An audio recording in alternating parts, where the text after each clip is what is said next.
Hello, this is the Stories Beside channel. I release videos every day for you. Subscribe and click the bell. If it hadn't been for her daughter, Lisa would have screamed at the top of her voice. Screamed like when she was a child, if some boy pulled her braid or pushed her in the school hallway. She broadcast like a siren then. That was her weapon. The fragile girl had no other, and she used it shamelessly. The offender's ears popped from the surprise he pillars had, and empty eyes stared at Lisa, flapping his eyelashes helplessly. But that was then. And now? Now she was a young mother, clutching a precious bundle to her chest. Her baby girl was sleeping so sweetly. What a sweet face. How sweetly the little nose sleeps. How could she be awakened and then? Lisa doubted if she could easily soothe the baby. What if the babe screamed, screamed, screamed? Lisa gritted her teeth, not letting the scream escape. Inside her insides kicked up a tear, a sluggish fire alarm. From the moment she stepped over the threshold of the house, it was clear big trouble had happened. Though no, it had become clear earlier. The moment Benjamin hadn't greeted her from the birth center in the phone receiver. No matter how long Lisa waited, there was only a long ringing tone. The buzzing was maddening. It made her temples and eyes blur with multicolored circles. Her mouth tasted of metal, and her heart clenched with a sharp pain. What had happened to him? Lost his cell phone. Unbelievable. Benjamin would rather lose his head than his iPhone. Benjamin has a lot of valuable information on his phone. He cherishes it like the apple of his eye. He was in a car accident. It could happen. Benjamin likes to drive at breakneck speed. It always frightened Lisa. But Benjamin himself only laughed. He thought he was a great driver. And the truth was, he and she had never been in an accident. Maybe her husband had fallen into the hands of gangsters who were about to call her for ransom. That's an odd theory. Benjamin would have laughed when he heard such a little fantasy. I was kidnapped by bandits for ransom. They'd rather have you and your grandmother. And I, as an unrestrained husband and father, would be blackmailed, but they would kidnap me. Or maybe he got sick suddenly with something very, very, very scary, but suddenly. But Lisa imagined Benjamin tall, stout, his whole body a block of muscle hugging him, and feeling the strength as from a sun-heated big stone. Even in winter, he is not easy, shrunken. What disease? Why would it be? Well, what happened then? Lisa could call Mom, but Mom would say I knew it. And then she'd forget. It was their family trait.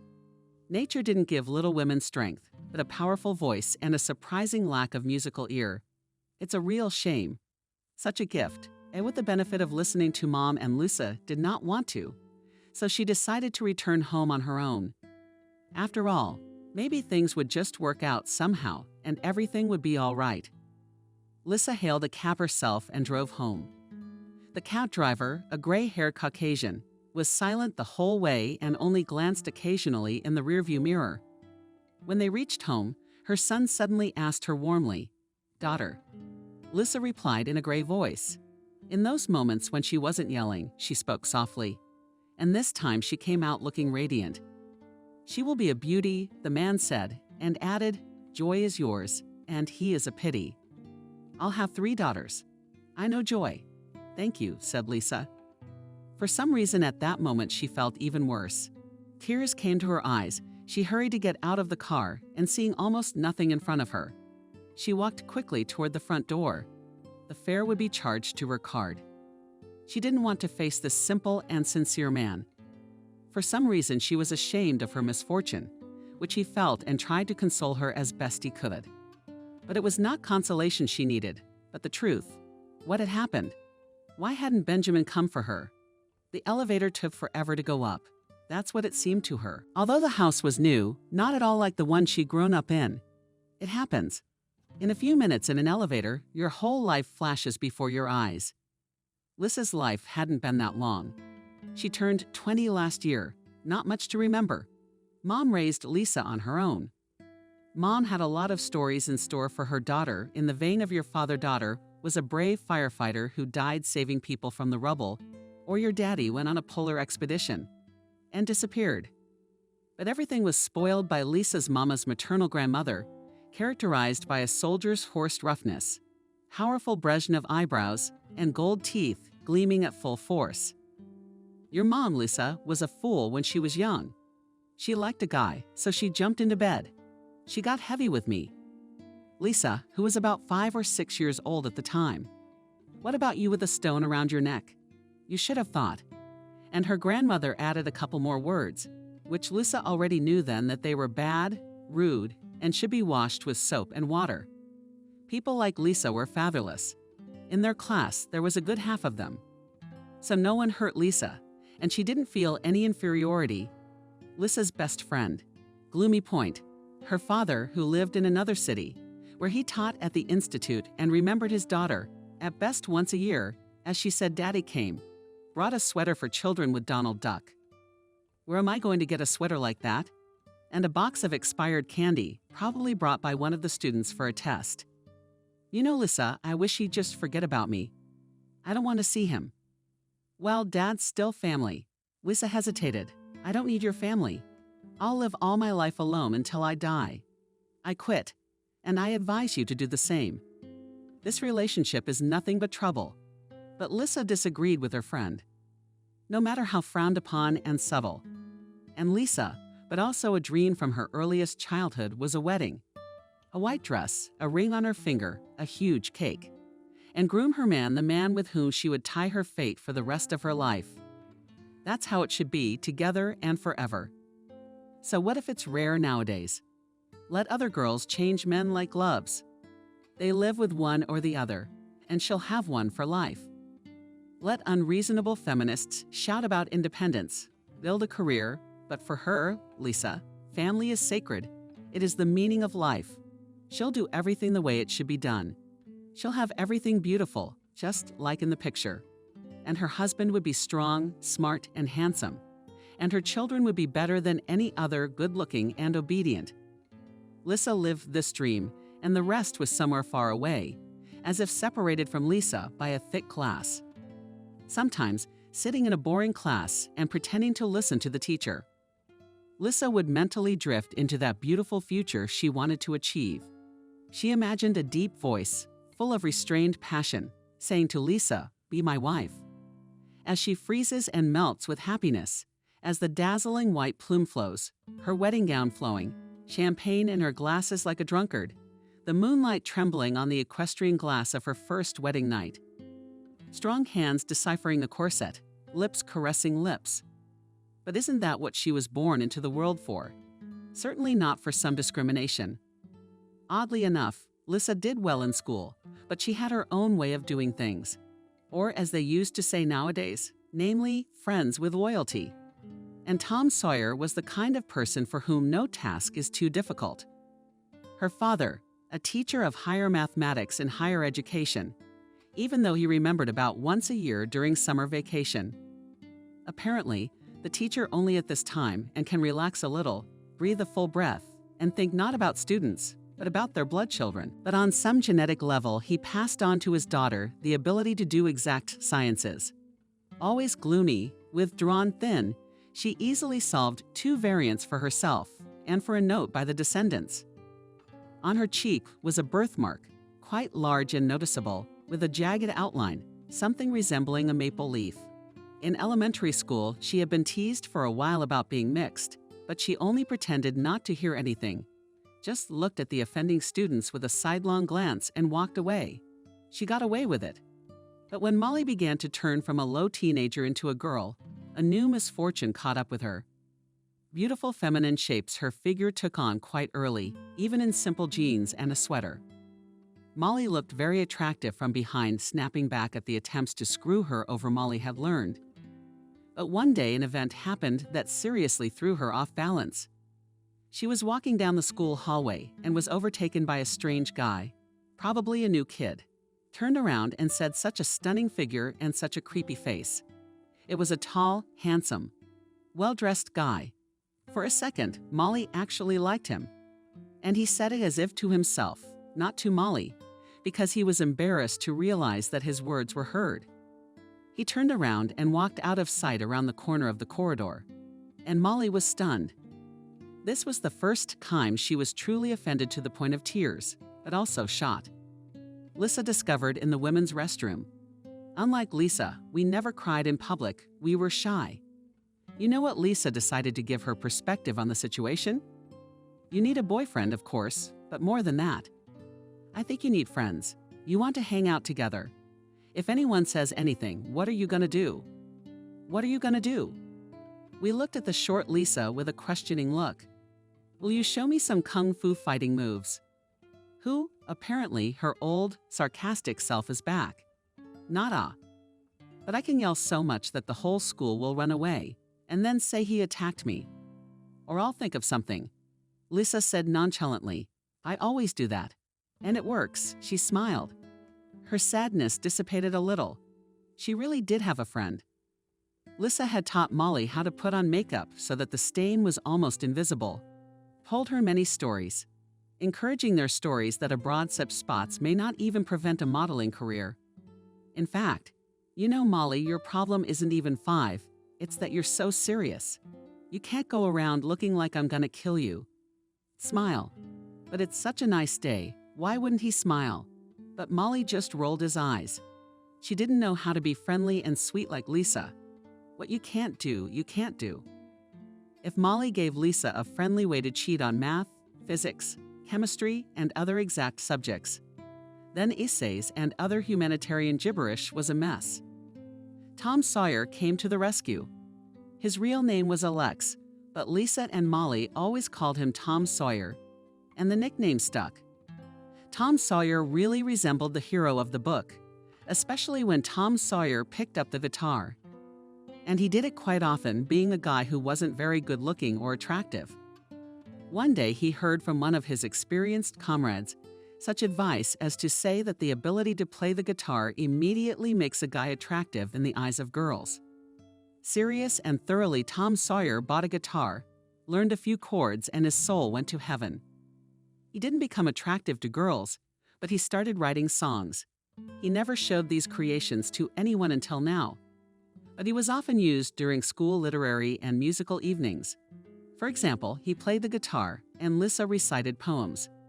Such numbers invariably caused applause from the listeners. And the sentimental old Russian and literature teacher had tears of emotion. Tom Sawyer sang songs of his own composition only to Lisa, and he was not too fond of the subtle, but what was to be done subtly, and Lisa became inseparable from time to time.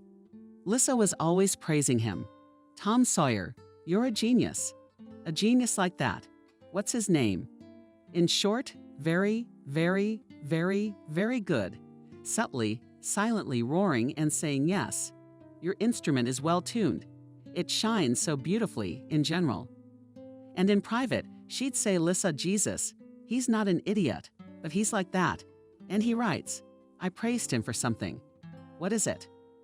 Lisa raised her beautiful eyebrows. He rhymed with plank and longing. All that's missing is, God forgive me, a nipple. Lisa was at first confused, then chuckled. Molly, well, what do you say? All right, so his songs are bad. So what? Why do we have to upset him? And no one can hear them but us anyway. Molly roared skeptically, as if to say, well, but Lisa wasn't listening. Her friend just had a scowl, and Tom Sawyer's reassurances were especially fervent for Lisa. Her mother often called to visit, asking her to play something from the songs of her youth. He knew a lot of them, including some from The Irony of Fate. She used to sing along to him thoughtfully under his chin with her fist.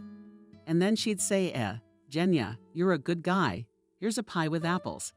And Tom Sawyer, whose real name was Alex, flattered, he smiled. He had a way of working his charms on some women. After high school, Molly had no trouble getting into math school. And Tom Sawyer, instead of going to community college, where his guys would gladly accept him, even if instead of exam results he would bring them a pile of flyers from the mailbox, went to the capital to seek happiness in the theater universities. He was turned away everywhere. He served in the army, and only after that he ended up in the foreign ministry, where, in fact, he belonged. Lisa's grandmother, in her rude manner, gave a simple worldly advice. Don't try your brains, especially when you don't have them. Where do you need this education? Where would you go? To be a salesman or a secretary? But Lisa did try to get a college degree. However, she only managed to get into a paid department, but she got into marketing. Good professions aren't like standing behind a counter half a day to pay tuition. She got a job as a waitress in a cafe near the university. True, she didn't like the job too much. The students alone do not leave tips, noisy, angry, hungry. And not a single one of them, she sadly told her mom. "What kind do you want?" Mom asked. "A prince on a white horse with a rose in his teeth." Grandma said snidely. "Not a prince, but you know, a real one." Lisa started to justify herself, so that at once it is in front of my eyes wedding, children. "Well, it doesn't happen at once," Mom said. But Lisa immediately parried. "I'll do it. I'll do it. I don't want to and I won't. I'm saving myself for my husband, not like some people." My mom looked away embarrassed, but my grandmother didn't give up. "You can take care of yourself, but make sure you don't expire." Your friend Lisa blushed, and Mom suddenly added, "And with what?" "He's not your fiancé. He's a nice guy. First of all, he's Alex. We just call him Tom Sawyer. Secondly, he's boring. Thirdly, he's a friend. Fourthly, marry him yourself." Mom sighed. Tom Sawyer, she's been grabbing Lisa for years. She said that the guy was decent, smart. He had served in the army. He was getting a profession. He was going to be a teacher. And then, later on, a head teacher or a principal, a respected man. What's wrong with the groom? Maybe because of the strange mother's attachment to Tom Sawyer, she disliked Lisa's young husband Benjamin from the very beginning of their relationship. It was just like in the movies. True, Lisa had imagined the meeting with his official rather as a scene from a melodrama. In reality, however, it was more like a horror comedy. At the time, she was in a rather gloomy state of mind. It was hard enough to combine study and work, and she had to combine her unloved study with her unloved work, which made life quite unbearable. The university was incredibly boring, the cafes were hard, noisy, and every now and then she had to refuse someone's rude molestations.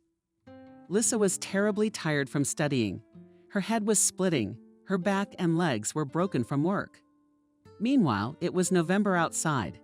The session was approaching. The days were short and black. Sunlight was painfully scarce. In addition, in their neighborhood, as they said, there was a maniac who attacked young girls. Where the hell was this hero? When I was young, I would have killed this maniac so much that he would have asked for mercy. Grandma used to joke, and my mom told me to quit this job. So, the session's coming up. You better prepare for your exams. But Lisa, out of a sense of contradiction, and also because she knew her mother now, persuaded her to quit her studies, and then she would reproach her for idleness and sponging. Still, she continued to go to work, returned in the autumn darkness deeper for two, on the face of the hood of a jacket from the sew to the shoulders, hoped so as not to attract the attention of the mysterious maniac. A player in her ears and a brisk walk home. Sometimes Tom Sawyer met her and walked her to the door, but he always looked so sad that Lisa felt guilty before him and tried to address him less often. That evening, Lisa came home from work, listening to the audio recording of the lecture in the hope of remembering something. But her tired brain felt like absorbent cotton. She walked down a busy avenue, then turned onto a small alleyway that she had to walk down before reaching her house. She took a couple steps and was stunned to see a large, dark figure standing at the end of the alley. And this someone was standing in such a way that it was unreal to pass by without hitting a shoulder. Right in the middle of her path, he stood there. Lisa's heart froze, and then beat so frantically, as if it wanted to break out of the chest. It was like a dream, a terrifying dream, the very one she had seen since she was a child. Here she is walking along a forest path, a little girl who has inexplicably found herself here. All around are tall trees, powerful and mighty, whispering in quiet voices some ancient incantations. Every now and then they touch her face with outstretched branches, as if crossed fingers. And the wind ruffles her hair, sneaks into the city of her shirt, tickles her body. The difference, she walks and goes where? How did she end up here? And suddenly a figure grows right in front of her, blocking out the pale light of the moon. Lisa rolls away, but the trees close and behind her, exposing their sharp branches like swords. And the figure approaches, inexorable and terrifying. And Lissa opens her mouth to scream, but only a muffled sickle comes from it. Stricken and weak, and from the terror encompassing her whole gut. Lissa woke up shaking, but happy.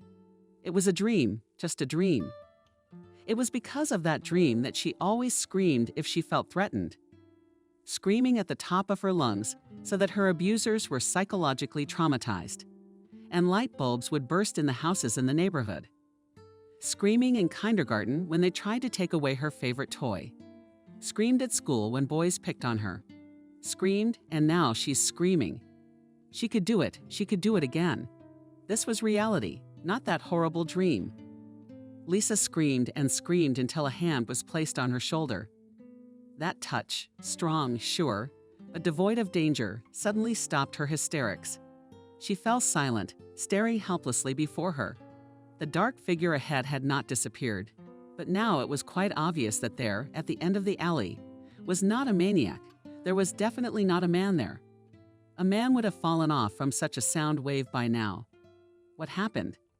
Asked a confident male voice. He sounded almost calm, with only a slight note of alarm. Lissa waved her hand in the direction of the mysterious figure. "Where are you?" asked her savior and stepped out of the shadows. And then Lissa realized everything. Two completely unrelated things were revealed to her. She's a complete fool, and she's just met her great love. The former was explained by something she only now realized. The mysterious figure she had mistaken for a maniac was actually nothing more than a Christmas tree. New Year's Eve is coming, and the preparations for this holiday we begin almost from the beginning of November. So in their neighborhood, they put up a Christmas tree at the end of the alley. Just Lissa, immersed in their worries, had not noticed it before. And the second next to Lisa, she saw his profile. Standing there was an unfamiliar man, the line of his forehead so tall. The forehead spoke of a vigorous mind, passing into a sharp, almost predatory nose. The corners of his lips, tightly compressed, were pulled downward, giving away either fatigue or sarcasm. And his chin was thrust powerfully forward, showing a strong will. The man was a little older than she was. The cuts on his neck and forehead and wrinkles testified to that. He probably had quite a few silver strands in his hair as well. But it was too dark now for Lissa to see it. "Shall I walk you home?" asked the unexpected companion. And here she realized that the gift of speech had really left her. Her throat tightened, and her lips felt as if they were pressed together. "If you don't want to," he began, but Lissa nodded her head sharply. The hood fell down, and the hair she'd been hiding underneath it fell to her shoulders. That was the moment he fell in love with her in an instant. The trembling, gnarled creature had transformed into a dazzlingly beautiful girl. Lissa's hair was blonde, fluffy, unruly. They stuck out in all directions, terribly interfering with work. Lissa tangled them in a braid, so that, God forbid, from her head hair did not fall into the client's plate. But after her shift, she'd untangled them, knowing they were her main jewelry. And now the sight of that golden cloud charmed the man. Shocked now. He did not remain silent for long, though. "Benjamin," he introduced himself. "Don't be afraid, I'll just take you home." And off they went. It was only a short walk to the elegant house, and she, not realizing herself why she was doing it, walked past her front door and went onward and onward. And Benjamin walked beside her, and they looped through the dark courtyards, silent and confused. And both of them knew they weren't going to get home this night. She came in toward morning tired and frozen to the bone, with a strange, almost frantic expression on her face. Her mother cried all night. She met her in the hallway, first with joy, then with curses. "Where have you been? What happened? Why didn't you answer the phone?" Lissa only in that instant realized that all night in her purse vibrated silently in phone mode. Only in that instant did she come back to reality and say it's him. Those were her first words since waving her hand to the end of the alley. The first words in this long, endlessly long night of love had been a throat-collapsing silence, the most powerful silence that existed in this world. Mom shuddered her whole body as if from a piercing wind and covered her face with her hands. She was crying. In another moment, Lisa would have tried to comfort her, would have begun to repent, to say she would never do it again. But now she just walked silently to the bathroom, nodding, poking her head out of the bedroom. "Ach, Magdalena," Granny muttered to the wench. "I was afraid she'd die like that. I didn't kiss her." The apartment smelled of valerian. Maybe it was because of these circumstances that the story of Lisa and Benjamin's acquaintance became a terrible memory for Mom. Sleepless nights, full of anxiety for the fate of her daughter. Benjamin's mom disliked Benjamin and looked at him as an enemy until their wedding, and even after it. She especially hated it when Lisa called him Ben. "What kind of name is Ben?" "What kind of nonsense is that?" said Mama crooked. "It was my idea. My teacher at uni is Benjamin. Like him. They piss me off, you have no idea. That's why there's Benjamin and I have Ben. I'm the only one who calls him that. I like kindergarten." Mom rolled her eyes. "I don't like your Ben." "Why not?" "He's smart, handsome, and has a car." Lisa only mentioned a car because they recently squealed in his car. Well, anyway, she could barely resist explaining to him that she decided to remain a virgin until her wedding. "It's a nice car." Mom nodded approvingly. "Grandma needs a ride to the cottage. You'll have to ask. But I still don't like him." "Where did he get the money from?" "His business." "What about transportation?" "He's told me 100 times, and I've got this hole, in one ear, out the other. You want to ask him yourself. It doesn't bother me. By the way, I'm out of school." "What?" "Come on, Mom, screw the boredom." Benjamin offered to drop off some money for whoever needs it. "I wonder why. I don't want to be sick." Lisa stopped going to work at the cafe too. Benjamin was generous, showering her with gifts. And now she had everything she wanted, and sometimes even more. Fancy clothes, a new phone, trips to expensive restaurants. Then Benjamin didn't like it either. "I don't think he pays his taxes honestly from his business," she said glumly. "And his connections are probably criminal." And Tom Sawyer, who'd been mortified to learn that Lisa had a suitor, gritted his teeth in a sort of ironic, heroic way. But Lisa took no offense at her friends.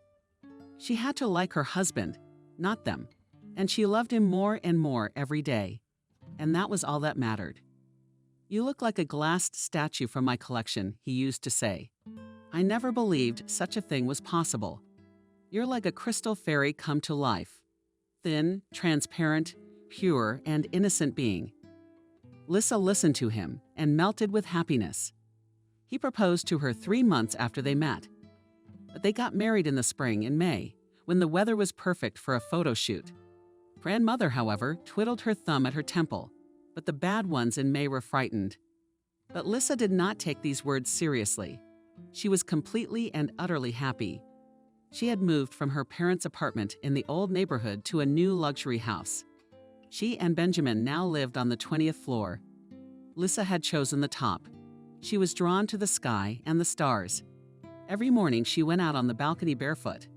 The warm floor allowed such luxury, and drank coffee while admiring the view. Waking up the city, her fluffy hair gently ruffled by the breeze, and she smiled gratefully at the world. Everything had worked out the way she wanted it to.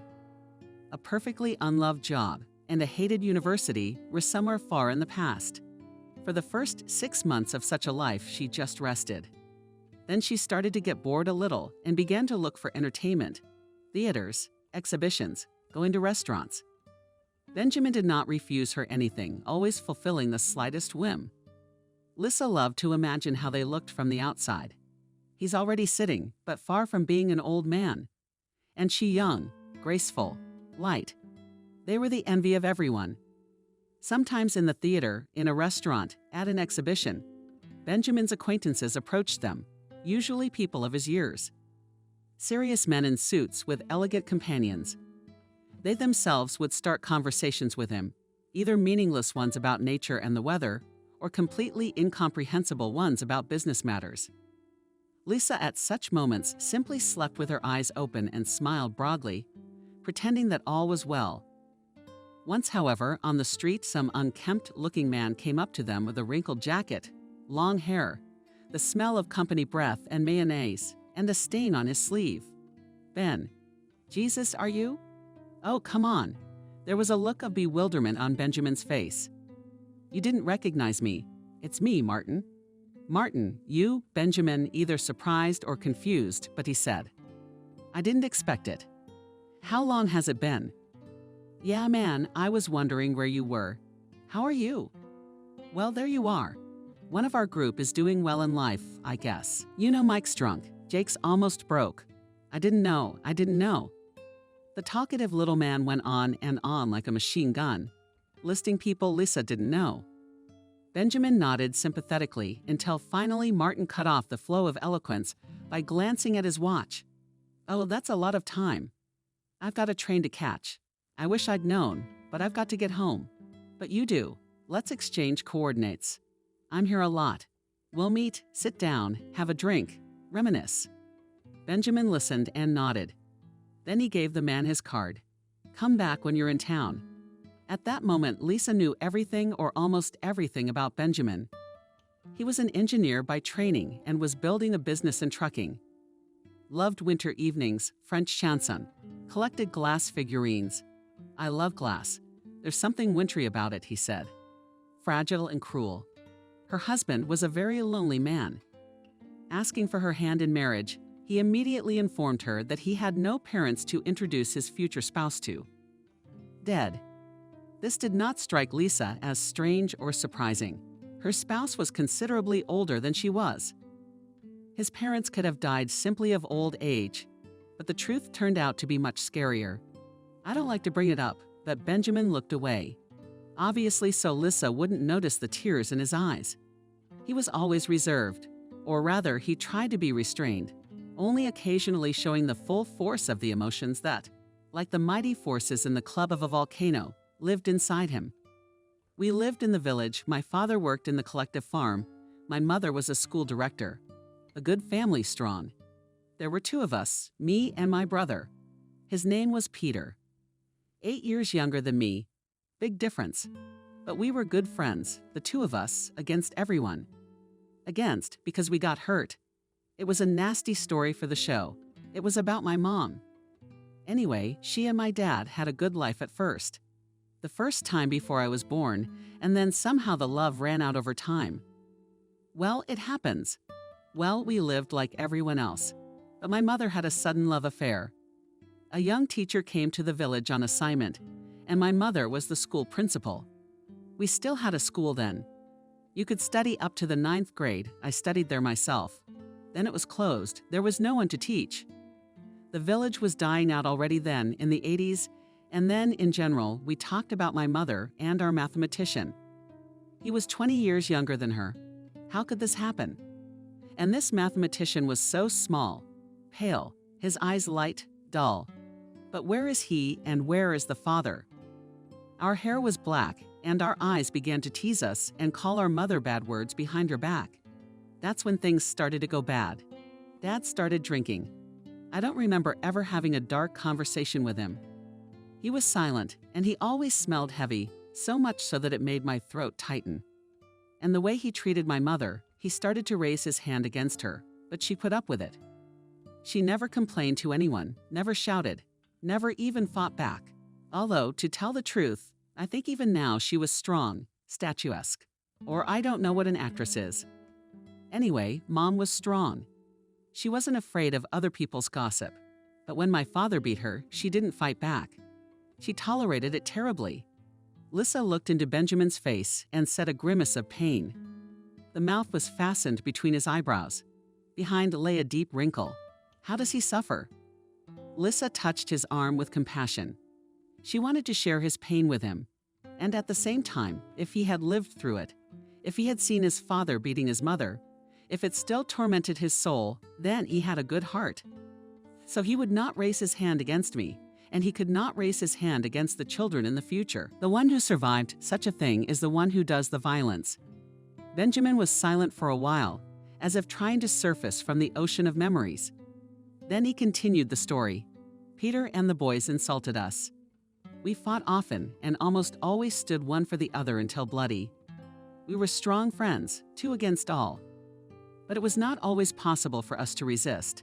I got caught once. In winter, we were just outside the gate, and snowballs rained down on us. The boys were on duty near our gate, waiting for us to go to school, and we didn't expect it. Of course, it seems to be a usual thing, but in general, it was unexpected. Peter opens the gate, not even stepped over yet, and he gets a snowball right in the forehead. And I'm afraid it wasn't just a snowball, but a stone. I didn't check, of course, but it clicked Peter hard. Or maybe it wasn't the force, and there was no stone. But he turned to me, looking at me with his eyelashes, flapping his lips, moving silently. And it became clear to me right at that second that something had been knocked out of him. As they say, the spirit was higher or something else. Anyway, he seems okay. That's not all. I got snowballs in my shoulder and in my chest, too. But it's just little things. I yell, "Peter, hit them." He started making snowballs himself, throwing them at the guys, but he was so bad. My mom took him to the city more than once and cried a lot. Then she howled when my father beat her. She kept silent, but here she howled at the whole village. Then he drove my father to some grandmother's house. There weren't many of them back then, but there were still some. My mom didn't believe in anything like that, but in despair, she took him to a witch doctor. She said she couldn't help. The soul in her head wasn't strong enough. I don't know how it can be, but that grandmother said the soul in your son was not firmly held. The string was broken. Peter didn't fight anymore. He became quiet, obedient. But he couldn't learn, he didn't understand. He didn't listen to anything. He looked in front of him, and it was like he was thinking about something forever. They stopped teasing us after that. People had a conscience, I guess. But I didn't care. I hated them all in the village, and I still do. Benjamin's eyes darkened. His face turned from suffering to indignation. I'd say I cursed them. They did. In the 90s, when the village went into decline, everyone moved to the city. Or were they coming for money? We survived as best we could. I finished school, went to the city, entered the Road Construction Institute. And my parents lived like that, and Peter with them.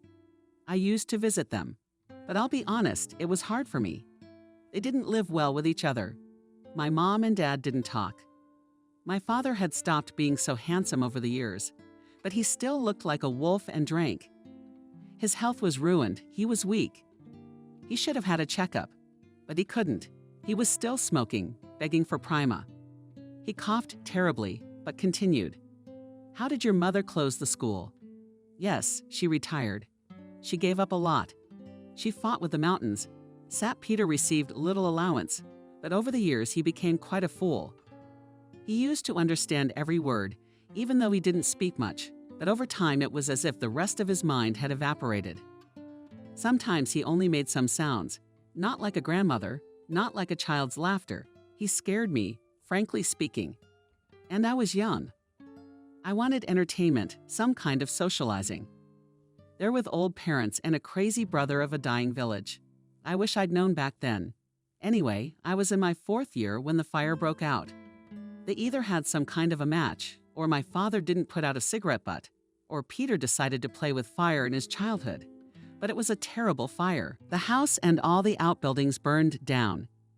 The ashes were the only thing left. Even the bodies were not easy to identify.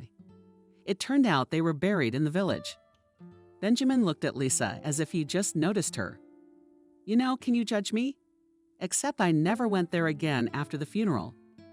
I realize, well, their graves are probably overgrown with grass. That it's not right to just leave it like that. But I can't. I don't want to. I can't go there. I've sold the plot, and I'm not going there. I hate that village. They say there's such a thing as a small homeland. But everything I remember about those lands is blackened with black paint and covered with ashes like snow. I'll never go there, and I don't need to. Lisa almost burst out. She was certainly not drawn to those places. She'd rather go to the sea. I'm your family now, she told her husband, and our future children. Benjamin's story startled and frightened her. She retold it in general terms to Tomsk, and she even found some newspaper articles about a fire in the village, where 2 old men and their adult son had really died. The meticulous Molly even dug up information about them. And sure enough, the last names matched. The Reeves were really Benjamin's parents and brother. Did not lie, your tragic hero, summarized incredulous friend. And I thought that maybe I made up everything to appear in your eyes as a wounded life. Why do you trust him? Lisa rolled her eyes. Calm down, Miss Marple. I don't trust him, that's right. Molly didn't give up. But that part of the story is certainly true. Benjamin was left behind after the death of his family. One day, the con man studied at the institute, then got a job, then started doing business. He treated the business responsibly, earned with it, sometimes even excessively. One day, when his deal fell through, Benjamin threw an expensive cell phone at the wall in a rage. In that moment, he was terrifying. Such lightning bolts were hurling his eyes to throw me a crop. But the flash of anger was swept away as quickly as it flared up, and my husband became calm again. Ice cold, steady, quiet, with eyes full of dark fire. Lisa went up to him and kissed him softly, lightly on the cheek. He turned her face to his and sank his lips into hers, with a kiss so hot that her temples rumbled and her legs went up with passion. That night their sex was so hot that Lisa had no doubt it was then that they were exploring the baby girl. When Lisa found out she was pregnant, she was over the moon. Molly, I have such news, she shouted into the phone. She was met with a tentative yes. Lisa, I have it too. You sit there, I'm pregnant. Benjamin gave me Lisa. I'm sitting down, but you better lie down. I'm getting married to Tom Sawyer. That's the kind of news that really made Lisa fall for someone. Tom Sawyer. He proposed, I accepted. But the fact that Tom Sawyer was in love with Lisa was as indisputable as the fact that the earth revolves around the sun. And then there's this news. Tom Sawyer and Molly are getting married. But how and why? I mean, they've always been more enemies than friends. And then this. He realized I was right for him, Molly said meekly. And he was right for me. And what happened was this. Tom Sawyer continued his poetic experiments, filling first common notebooks, and then computer files with poems of his own composition. And then one day, apparently, he had a bit of courage and a crown. Tom Sawyer got bold and posted his poems on one of the literary portals. At first, it was not so bad. He even got a few positive comments from an elderly poetess. This finally convinced Tom Sawyer in his own genius, and he sent his poems to an open contest. And that's when what was bound to happen happened. Tom Sawyer's poems were pounced upon like crows by critics of varying degrees of aggression with a wit worthy of better use. They criticized all his poems, and not just criticized, but ridiculed them in such a way that the whole literary portal laughed at them. But he posted his real photo there and signed with his real name. And now all these people under funny nicknames, such as Critic, were rubbing his good name and actually spitting in his face. In despair, Tom Sawyer deleted his page from the literary portal and, not understanding why, decided to call Molly. You alone never praised my poems, he said. You were the only one who was honest. Thank you. Molly felt a sudden rush of warmth. Softly as she was capable of softness, she said, I'm sorry about that. You're a good man. Sighing, Tom Sawyer said, thank you, I can believe it. Would you like to go to a movie? A movie of your choice? Molly agreed. That's how they started dating. They didn't suddenly fall in love. No, but they got along well. They understood each other very well. Common memories of school, the same troubles and joys of ordinary people united them. And a big role played, and the fact that Lisa, carried away by their new role as spouses, distanced from both of them, began to appear less and less often in their lives. Molly and Tom Sawyer realized that, no matter how it was, they had to build their future lives without Lisa's participation. And that, too, brought them closer together. But the unexpected news that two of her closest friends were leading their own lives behind her back hurt Lisa deeply. She felt cheated, betrayed. These two had started dating, and she would only find out the moment they decided to get married. And they are her best friends. What Lisa didn't admit to herself was that it hurt her to lose her loyal and slavishly devoted Tom Sawyer. She had always been flattered by his affection, liked to look up to him.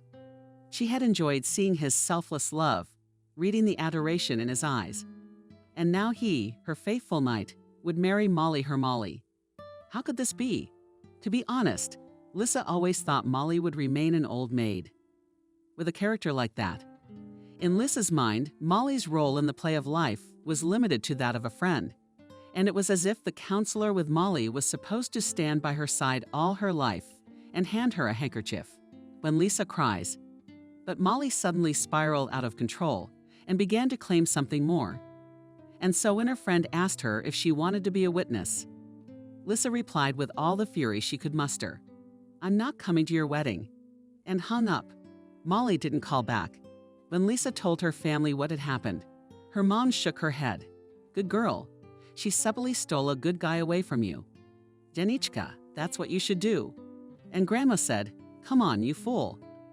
Molly is the best friend you never had and never will have. But Lissa, never distinguished by resentfulness and vindictive network, here suddenly stubborn as a bull. Perhaps her pregnancy, which was not going particularly easily, played a role. Lissa was often nauseous. She also became nervous and cried a lot. Benjamin, to his credit, was calm about her behavior. He reacted sympathetically to her whims, bought everything she wanted, and even paid for her visits to a psychologist. However, Benjamin often and for a long time left his young wife alone. He had to work a lot. Lissa tried not to sit long in four walls and walk, breathe fresh air. What to do at home? "I'm tired of surfing the internet." You don't want to dust Benjamin's glass figurine collection. Something could fall out of your hands and break. Lissa's so awkward. And then Kleiner comes twice a week and puts the house in perfect order. It's been a gorgeous, regal summer outside. Another temperature record had been broken this year. True, the weather was often too hot. Lissa's nausea was getting even nastier. There was a tang and a taste in her mouth, and there was a quiet but incessant noise in her ears. One day during such a walk, someone called Lissa's name. "Lissa, what's your name? I beg your pardon." A middle-aged man approached her. "Yes, I'm Lissa. Who are you?" "Excuse me, I'm sorry, I'm Martin." The man held out his hand to her. It was rusty and calloused. "A friend of your husband's from college?" "Oh, yes." Lissa was embarrassed to mention that she and Benjamin had met this man in the street once before. Maybe 6 months ago. Very unremarkable Martin. She wouldn't have recognized him if he hadn't called out to her. Totally unrecognizable face and a dull voice. "I keep calling and calling, but he won't pick up," the man said in a changing tone. Or maybe he changed his number. "What number are you calling?" The man said the number. It's his home number from his old apartment. Benjamin, hardly ever there. Oh, that's it. The little guy's stomping around. Too bad, too bad. I was looking forward to talking to him. You know, we went to school together. Sometimes you just want to kick back, reminisce about your youth. Lissa was not particularly inclined to listen to someone's memories, but out of politeness, she did not stop the conversation. It's true. A lot of people think being a student is the best part of life. Oh, how we sat in the king's seat freshman year, at the potato patch. He didn't tell you. He was embarrassed. Go get him, Ben. Lissa, who had been tortured all day, listened to Martin's stories in half an ear, occasionally throwing in short remarks like, "Well, you give, construction engineers. I took part in potato throwing competitions and swung over the fence." But Martin was impossible to shut up. He talked and talked and talked. Sometimes he touched Lissa with quick, leaving movements on her forearm or palm. This forwardness made Lissa angry. She hid now and then, however, trying to do so as inconspicuously as possible. She didn't want Martin to realize that she disliked him, and he didn't notice anything, kept talking and talking. Only when Lissa said, "I never would have thought Ben was such a funny guy. He's always so reserved. He has such a tragic story." Martin was silent for a moment, with his hands at his sides, and then he said, "So he's the lucky one." And then he suddenly became embarrassed by his own words, stomped on the spot and hurried away. By the way, his whole family died. Lissa threw him in the back. What a lucky guy. Lissa thought that Martin was not as good a friend of Benjamin's as he seemed. Otherwise, Benjamin would not have given him a card with the number of his apartment, which he visited only once a week. And it's best not to remind her husband of this guy. Benjamin would hardly be happy about it. Lisa sighed and thought that friendship must be a fictitious concept. There is no friendship, only intrigue and jealousy. Vaughn and her friends supply, and Tom Sawyer sang behind her back and made her look like a complete idiot. And let her get married, and that's fine. Screw the hell out of them all. Thinking like that, Lisa put the meeting with Martin and Tom Sawyer and Molly out of her mind. She wasn't going to their wedding. The wedding with the big belly. Yeah, that's exactly what she wanted. No, if Molly was a real friend, she would never have done that. She wouldn't have met Tom Sawyer on the slitty and shocked her with the wedding news. Now they could have anyone they wanted as a witness, his grandmother be damned. Her mother and grandmother did not approve of Lisa's stubbornness, but did not argue. They tried to spare her nerves. Seeing what she became irritable and shouty, even rude, grandmother began to behave more quietly.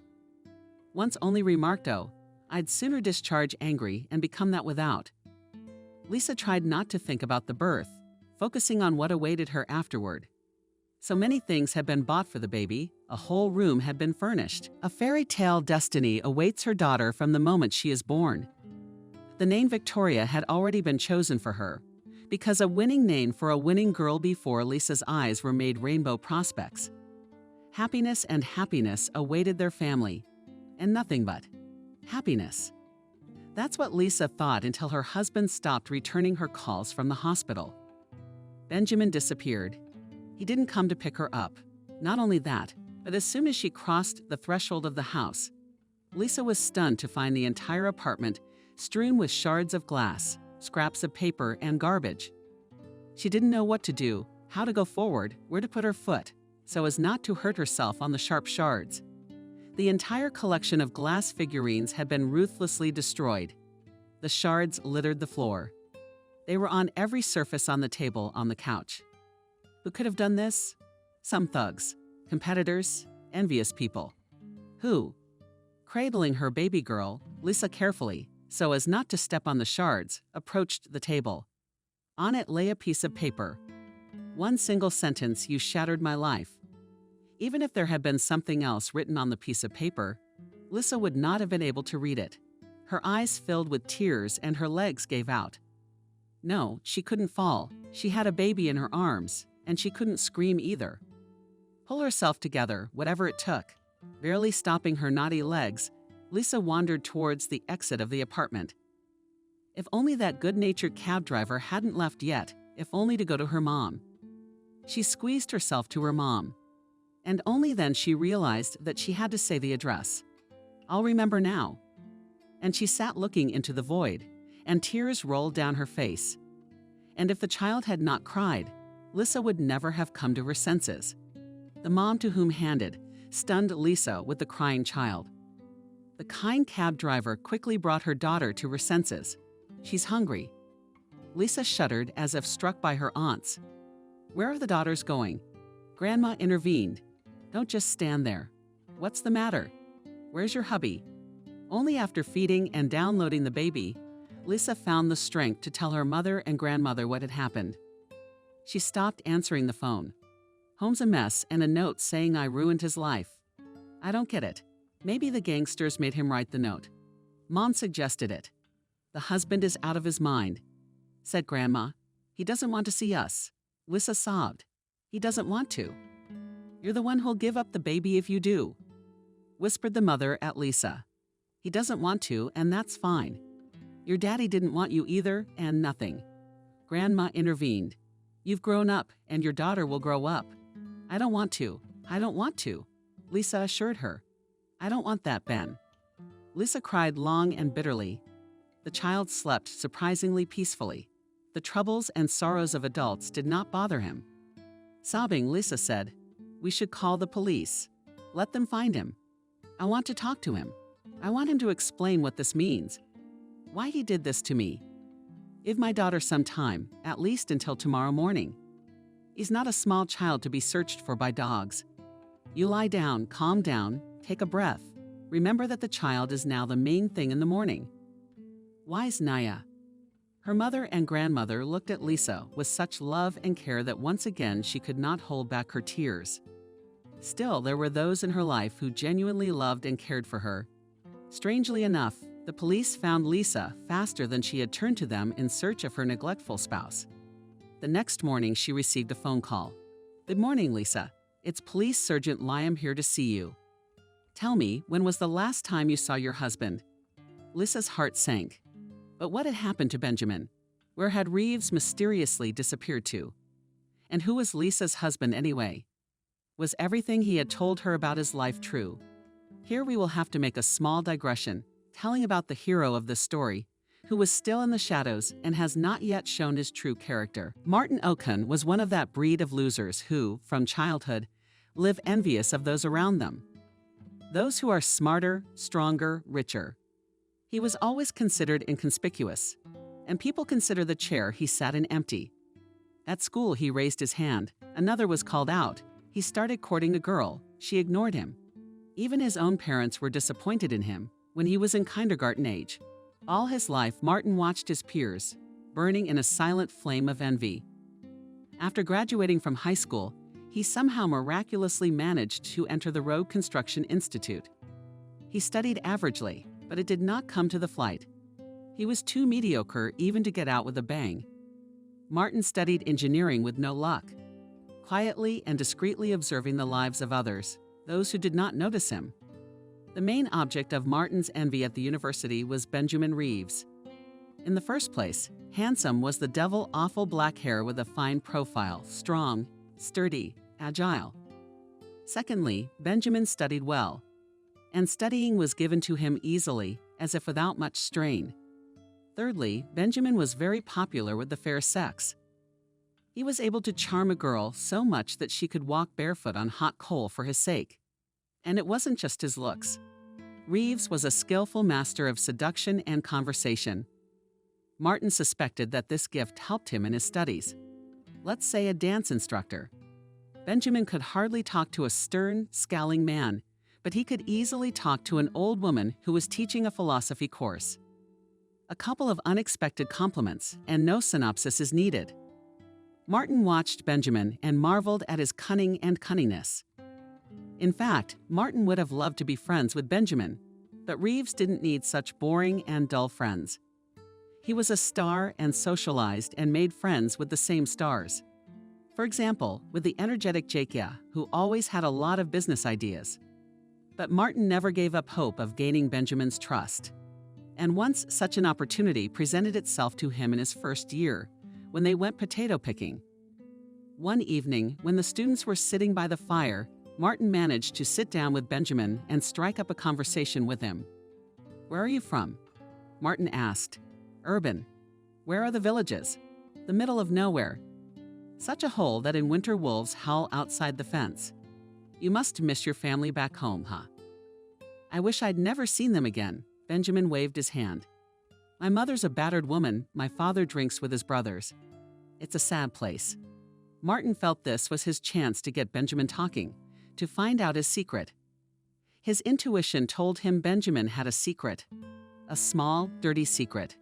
Why? Because every sweet and nasty guy has a secret. There's no other way around it. And that night, as they sat side by side on a log by the fire, as the flames danced their hypnotic dance before them, the wind above their heads rustled the crowns of the trees. It was that evening that Martin had the chance to learn this secret. "So you're going to conquer the big city," Martin began. "Aren't you afraid?" Benjamin smiled at luck. "Love's the brave. I can't go back anyway. It won't be any worse than home. It only seems that way. All newcomers say that at first, and then they start to miss their home, their mom and dad." "I'm not going to pine," Benjamin said flatly. That's before the first letter to his mother. Martin continued to bend his line. "And if she doesn't write from the left words, Sonny dear, she will not write to me." Benjamin only grinned crookedly. "I'm not cheap for her." "She has another son, your favorite brother." Benjamin sighed. "Such a brother. Not really a brother. Mom had a fling with another man back in the day. She fell in love with another man, and when she's 45, she's a berry again. Ugh. Disgraced the family for the whole village. The school principal, she slept with a young teacher who was sent to the village on assignment. Her father beat her to no avail. She gave birth to a brother." Martin whistled. "My abs." There's drama. Benjamin raised an eyebrow contemptuously, yes. It's theater, but only the Melnick brothers were born a fool. You know, there are such harmless oligophrines who do not do evil, sit and drool, but it's still disgusting to look at him. Fucking degenerate. And his mother runs around with him, blowing dust off him. She dragged him to doctors, she dragged him to women. I was hoping that when she realized she couldn't cure him, she'd give him up. Where? Out of sight. But I hoped for nothing. She only fell in love with him more, and she started to take it out on me. She said Peter became like that because I once hit him in the forehead with a snowball. What nonsense. He's always been an idiot, and that blow only gave him a bump. He never had any brains. I've always helped with the chores and studied hard, but my mom only talked about him. She kept telling me when I die, don't hurt him. She made me swear she wouldn't give him away. I'm looking at him, and I can't stand the thought. I hate him. I'm looking at you right now. Benjamin stared piercingly into Martin's eyes. He had a hard look in his eyes. I can see his ugly face, and I can see those vacant eyes. My lip, I answer, snot out of my nose. He spat expressively. Martin shrugged. He was seized by two feelings of disgust at the same time. Their faculty has a handsome boy who turns out to have a mentally retarded brother and Joy. Now he knows about the skeleton in Reeves' closet. There's no telling when or why this information will come in handy. Benjamin seemed oblivious to his presence and just sat staring at the fire in silence. His face took on a frightening and tragic expression. The longer Martin knew Benjamin, the more convinced he became. Reeves really had no intention of returning to his native village. This man was a man of great ambition, success, money, luxury. That's what Benjamin was looking for. And there was in him a willingness to fight for it, to fight desperately and bloody to the death. A couple of years later, one of Jake's fellow students started a rumor that there was an idea for a profitable business in trucking. True, to begin with, you need to take out a loan and buy a few cars. But then the profit should be good, and the loan would be closed quickly. Vasca needed a partner. The business did look attractive. You could see that Benjamin was on fire. He was wandering around with his eyes dancing. Martin tried again to be close by, to listen sympathetically. They were sitting in the student cafeteria, drinking tea from plastic cups. Martin was listening, nodding, and Benjamin was broadcasting a good thing. Business would pick up. Yeah, I'd like to get in now, but not a penny of money. And the banks? Who'll give me a loan? I'm a naked student from the countryside. Maybe your relatives will help you. Old people are so poor, but they have a mattress full of money. What mattress? Don't be ridiculous. Your father's here to collect his pension. What about your mother? She'll give everything to her little son, even if she's saved up. So you explain, if you come up. It's a win-win for everyone. Even your brother. Explain. My mom is a Soviet-era person. She doesn't believe in business. She thinks I'll spend all my money on girls. Well, you should try it anyway. Here's the thing, dear man, go home, have a heart-to-heart talk. Benjamin, quarts off chatting tea bags into cups. Sigh, it won't work, but you can try. I'm not the kind of person to give up. However, it turned out that Benjamin knew his mother well. She wouldn't give him any money, and she scolded him for rarely coming home. She complained that she was weak. His father was a drunk, but he didn't seem to be much of a man. Sashenka, though a fool, helps her around the house. The happy fool was hugging his brother, mumbling something in his own language and blowing bubbles. Benjamin returned to town gloomy and silent. Martin, just the sight of him was enough to understand. They wouldn't give him any money. Ben, what are you going to do now? Is it all over with the business? No chance. Martin asked him. There's always a chance, Benjamin said. Take it easy. Luck loves the brave. Are you brave enough? Martin said. That's what I want to test. Am I lucky or unlucky? That's the question, Benjamin said with a sort of theatrical tone. It was like Hamlet on stage, and he smiled. Bitter. So scary. Benjamin's look was such that Martin couldn't help but wonder if he'd put his hands on himself. He started to watch Reeves, and Benjamin, as if sensing his attention, disappeared. He was there for the first round, but he wasn't there for the second. Maybe, of course, he just went off on his own or had a drink with grief, but Martin's soul was troubled. Not that he was worried about Reeves. Rather, Martin just wanted to be the first to know if something like this happened. However, if Reeves had jumped into a noose before his eyes, Martin would no doubt have saved him. Then he'd be noticed, respected. He'd be a hero. Well, for half a day maybe. And the next day a rumor spread through the Institute. Did you hear? Did you hear? Reeves' whole family died. His father, mother, and brother all burned to death. That's terrible. Benjamin didn't show up at the Institute. Apparently, they were investigating the fire. And the funeral of his relatives had to be organized not before studying. That semester, Reeves barely passed the session, although he studied very well. Time passed. Martin had already begun to forget about this story when Jake surprised him. After inheritance, Ben sold the plot on which stood what was left of his house and invested in business.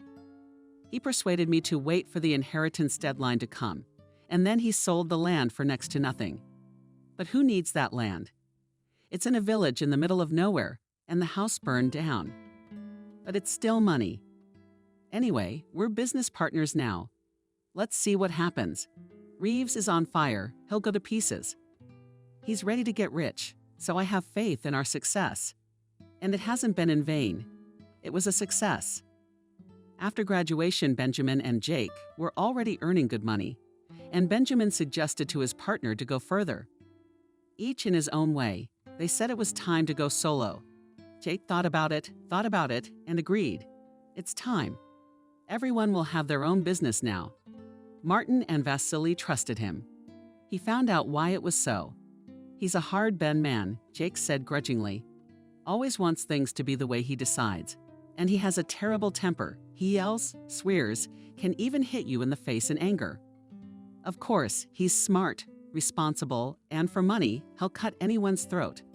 But it's still hard to work with him. It's better to have a smaller income, but more peace of mind. Reeves got his share of the business and left. It must be said that after he left, Jake's business got much worse. He was not as grasping and stubborn as Ben, not so much on fire. And he couldn't lie and cheat like Reeves. Anyway, his business started to fade and fade. Reeves, on the other hand, was doing just fine. Rumor had it that he was now prosperous. Soon he'd take over all the trucking business in the neighborhood. No, Benjamin became a high-flying bird. That's when Martin got jealous. Why is this Reeves so lucky? Did he climb to the top the right way? And is there such a thing as success and honest success? That big money and not bloody. Martin had his suspicions that it wasn't Reeves' relatives who went to the other side. It was too good for the cogs. Then it all came together in time.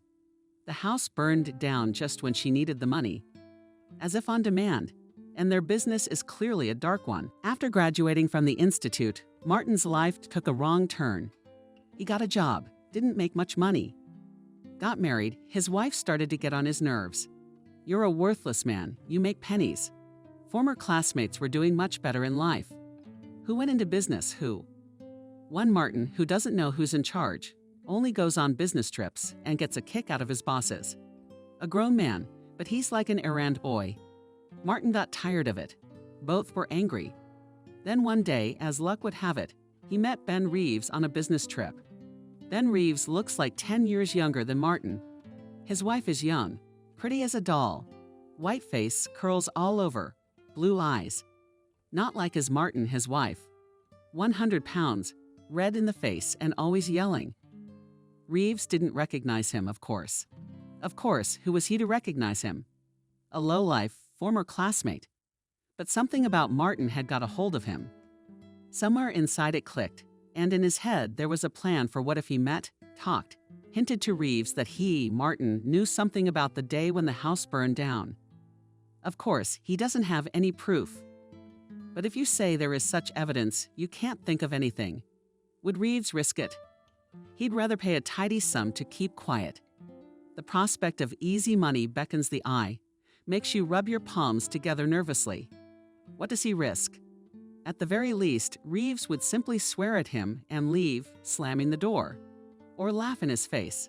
And if the case wins, Then Martin repeatedly called the phone number written down on the business card that Benjamin gave him. No one picked up the phone, and that made Martin even angrier. He realized Benjamin did not want to communicate with him. He'd purposely given him a business card with an old, non-working phone number. He was getting away with it. And that's when Martin decided he had to go all the way. Knock the shit out of this guy. It wasn't even about the money. Just tell him what he's got to say and see how his face turns out. And because he thought he'd managed to make the whole thing so that no one would guess anything, Martin could have shown up or called Reeves' office, but he didn't. What stopped him? It's not what, it's who. Lisa. The image of Reeves' wife kept coming back to Martin's mind. Both of these images, the black shadow of Benjamin and Lisa, thin as a young birch, followed Martin relentlessly, and as if they conspired to drive him crazy. Sometimes Martin saw Lisa in his dreams. She stood in front of him as he remembered her when he met her in a light summer sundress and a straw hat. Lisa had silently moving and bloodless lips on her pale face, and he guessed she was calling for someone. Who? Benjamin? Or maybe him, Martin? And all around him was darkness, like a trap, and he woke up thinking it wasn't a woman. No, it was Martin's destiny drawn to her. For some reason he wanted to see her, just to stand next to her, to tell her his whole life, starting from kindergarten, and then to touch those white hands, those blonde curls nestled with lips to know, further, and to think it is terrible. And then Martin decided to get acquainted with her, to meet her as if by chance, to talk why, for what. He didn't understand it himself. There was something mad, fatal in this infatuation. On the day of their meeting, Lisa seemed even more beautiful to him than she had been the first time. She was even paler, even more haggard. It was a hot day, and he thought that she was like a snow maiden who was about to melt from the sun's rays. He started telling stories. To be honest, he made up half of them as he went along, trying to gesticulate as vividly as he could to be able to touch Lisa. And every time, he noticed her pulling away, yanking away from his touch. He saw indifference and squeamishness on her beautiful face. I disgust her, he thought. She tolerates me only out of politeness. His rage was growing in his soul. It was getting bigger and bigger, hotter and hotter. This woman is neglecting him, treating him like he's nothing. She's just like her husband. Well then, would he find a way to get revenge? And as he was leaving, without concealing his secret rage, he said to her, "He's the lucky one, our lucky one." But nothing, he'll show her who luck really loves. She loves those who know when and how to strike. Martin thought long and hard about how to frame the case. He dismissed the idea of going to Benjamin's office as very revealing. No, he should have called or written to him, or lured him somewhere neutral, and then we could talk. Martin realized that if Benjamin suddenly really wasn't guilty of anything, he would just ignore the blackmail, think it was a cruel prank or an idea. An honest man is not afraid of being accused. He knows that there is simply no evidence against him. But the one who is guilty, he can't be 100% sure that he hasn't left a legacy anywhere. The guilty one will run to meet the blackmailer like a mouse on the smell of cheese runs with inevitability. Martin was both scared and excited. For the first time in his life, he had gained the status of a man whose actions something depends on. He would finally be noticed. He was no longer an empty space, but the most important thing. In case Benjamin kept his composure, Martin had a special tactical strike prepared. Intuition told Martin where to hit so that the pain would be unbearable. They met in an old house outside the city limits. The house had long ago been moved out, but not yet torn down, and it had become weeds and grass on the inside. Now in late fall, there was no grass, and the weather was brown and angry. It rained, sometimes turning to snow. Leaden clouds covered the sky. Night was still a long way off, but it seemed to be on its way and was about to thicken into an unseelie darkness. What a place, Benjamin threw in instead of greeting. Do you like reality quests or something? Martin was silent. He looked at Benjamin and realized he was more annoyed than angry. Perhaps he had come here because he thought it was a joke. I'll tell you right away I'm not in the mood to talk long. Lisa is about to give birth. Lisa is my wife, Benjamin explained. I know your wife. Martin cut him off. You introduced us to each other in the summer, remember? To be honest, no. Damn it. He doesn't even remember meeting her. The rage swept over Martin again, so that he felt his face burning. Why? Why the hell? This arrogant type didn't single him out. Not even a tiny cell in his memory, not even their meeting forgotten. You don't remember me?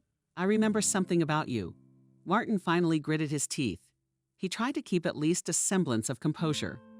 What you told me when we were in college about your family. You and I talked about my family. Reeves was extremely surprised. Hell yeah, it came out of Martin's mouth. You and I have talked, and more than once. You told me a lot about your mother, who went out and had another man's baby. About a father who beat her. About the retarded brother you hated. A shadow of amazement swam across Benjamin's face. But he didn't put it into words. So what? That's all he asked. What about the other things you told me? That you burned down your house with your father, mother, and brother. Benjamin was stunned for a second. And that second was a genuine moment of triumph for Martin. He saw on his enemy's face confusion and even a hint of fear. At least the worry was definitely there. Did I say that? He asked. I must have been out of my mind with grief and made something up. I have proof, Martin said. That's what this whole thing was about. And there's one other person who can confirm that's what happened. Because you told me about what you did, not just to me, but to someone else. Look, if you and a bunch of slackers from our class are conspiring to blackmail me, it's not gonna work. Benjamin started shopping. You don't have any proof, and you can't have any proof. There is proof. We just don't have it. Martin decided to go to the bank and launch his premeditated tactical strike. We don't have it, you have it. And it's being presented to us by the person you least expect it from. Your wife, Lisa? What's in Benjamin's eyes that looked like dark years before? There was an instant flame on the deep river. Don't ask me what she'll provide. She must have found something. Or did you tell her something? She made a note of it. Anyway, she's got something on you. But here's the thing.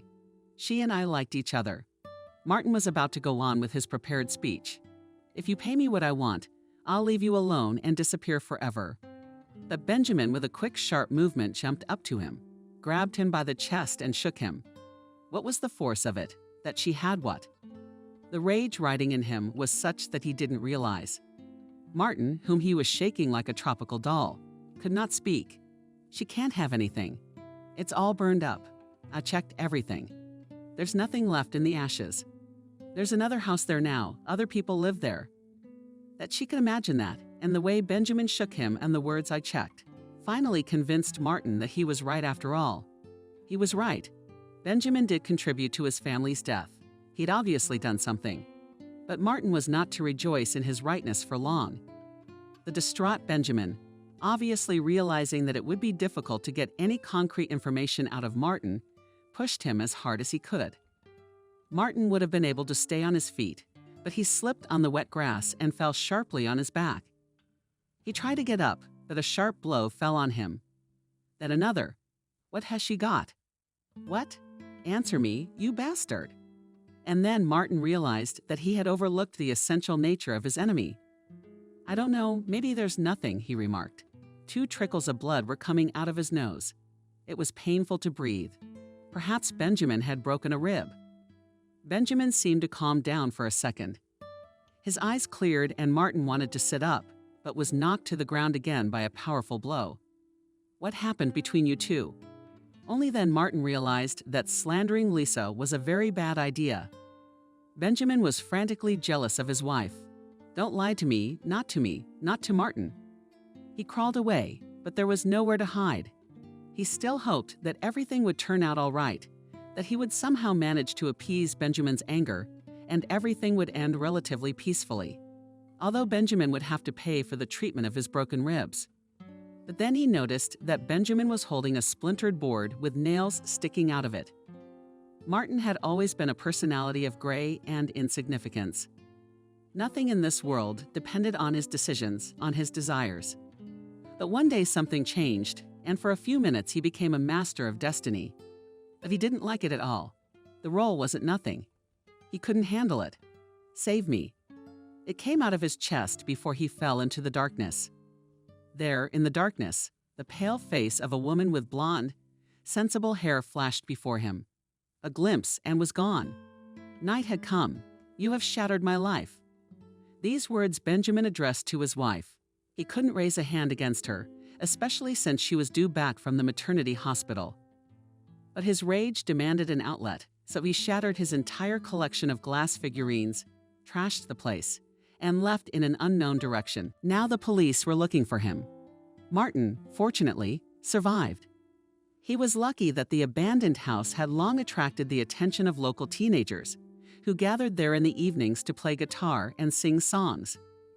That evening, Milk's group went there, having drunk a lot of alcohol beforehand. They found Martin beaten but still alive and called an ambulance. When he came to himself in the hospital, he was silent at first. Whether from beatings he had partial amnesia, or simply did not want to confess that his plans included blackmailing a rich businessman. But only the plan turned out to be a hole, and as a result, instead of money, he received a serious portion of blows on all parts of the body. However, Martin's vindictive nature took over. He understood perfectly well that he would not take revenge on Benjamin on his own. He didn't have the guts. So he still laid out to the police the whole story that all these years suspected a classmate in the murder of relatives, that he told him about it, for which he paid. Benjamin is now a wanted man. Charges have been filed against him. Of course, so far, only for the battery on Martin. Is Ben so hot-tempered? Lisa said when the inspector questioned her about her husband's temper.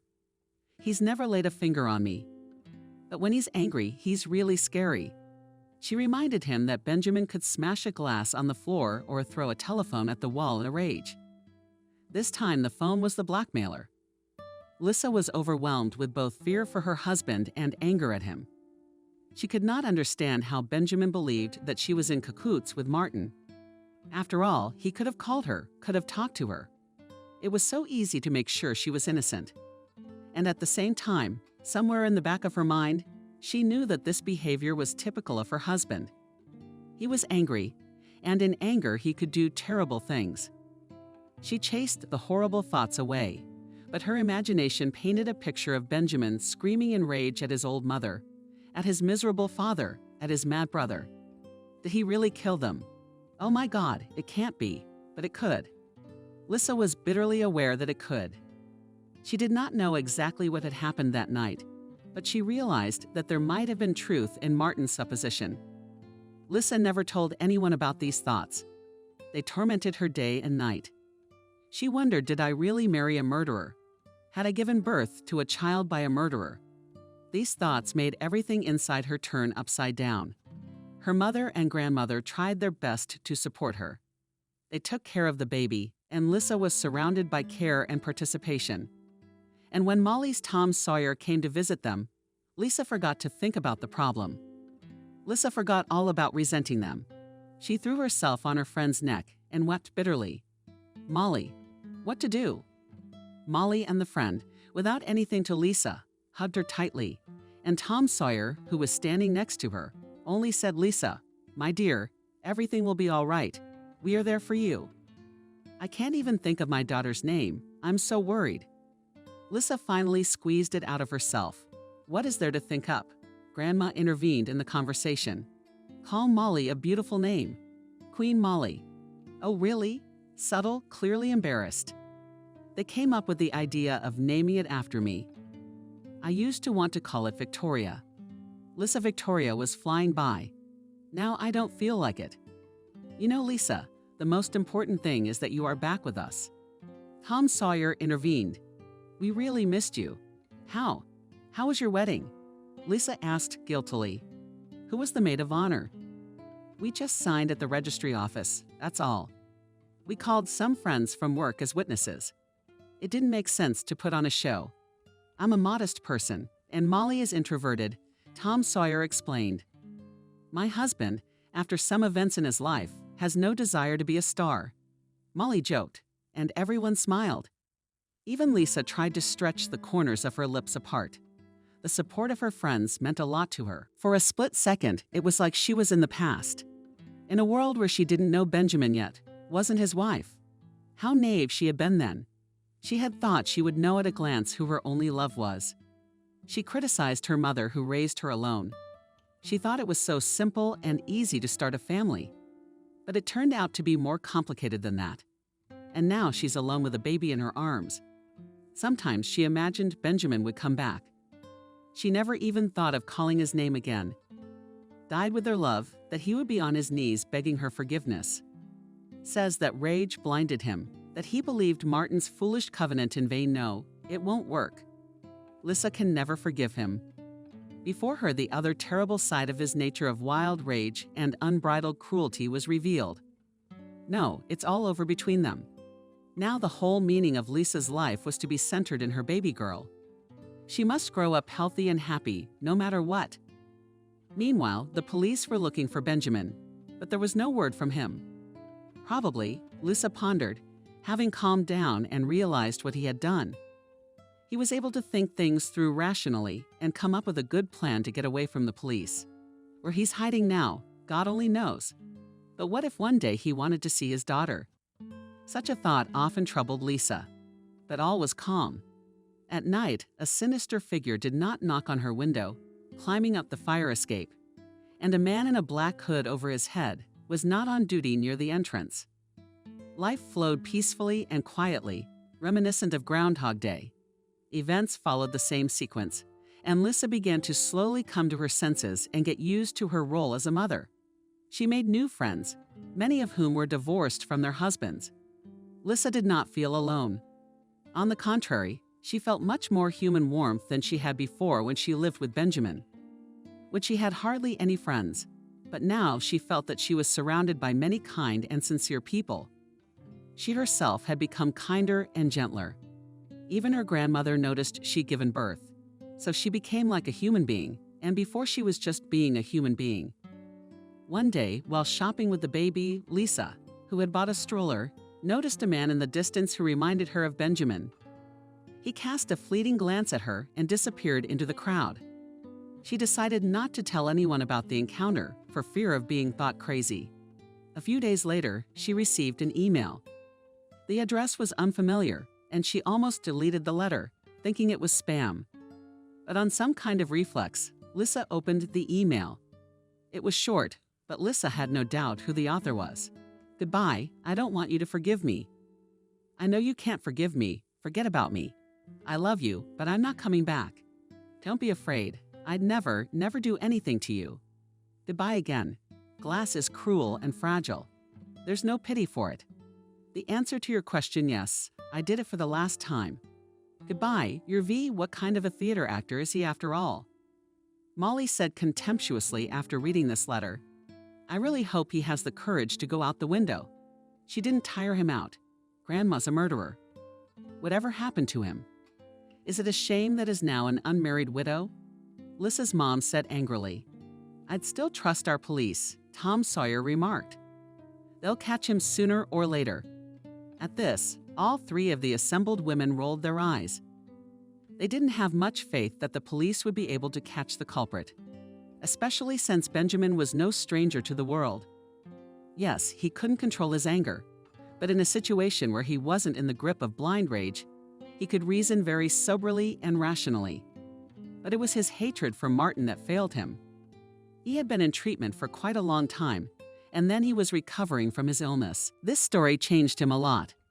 Martin realized that being a small and inconspicuous man was a blessing rather than a curse. He became even quieter and more noticeable, and even became fond of his own wife, no matter how harmful she was, but still loved him in her own way. But such an idyll could not last forever.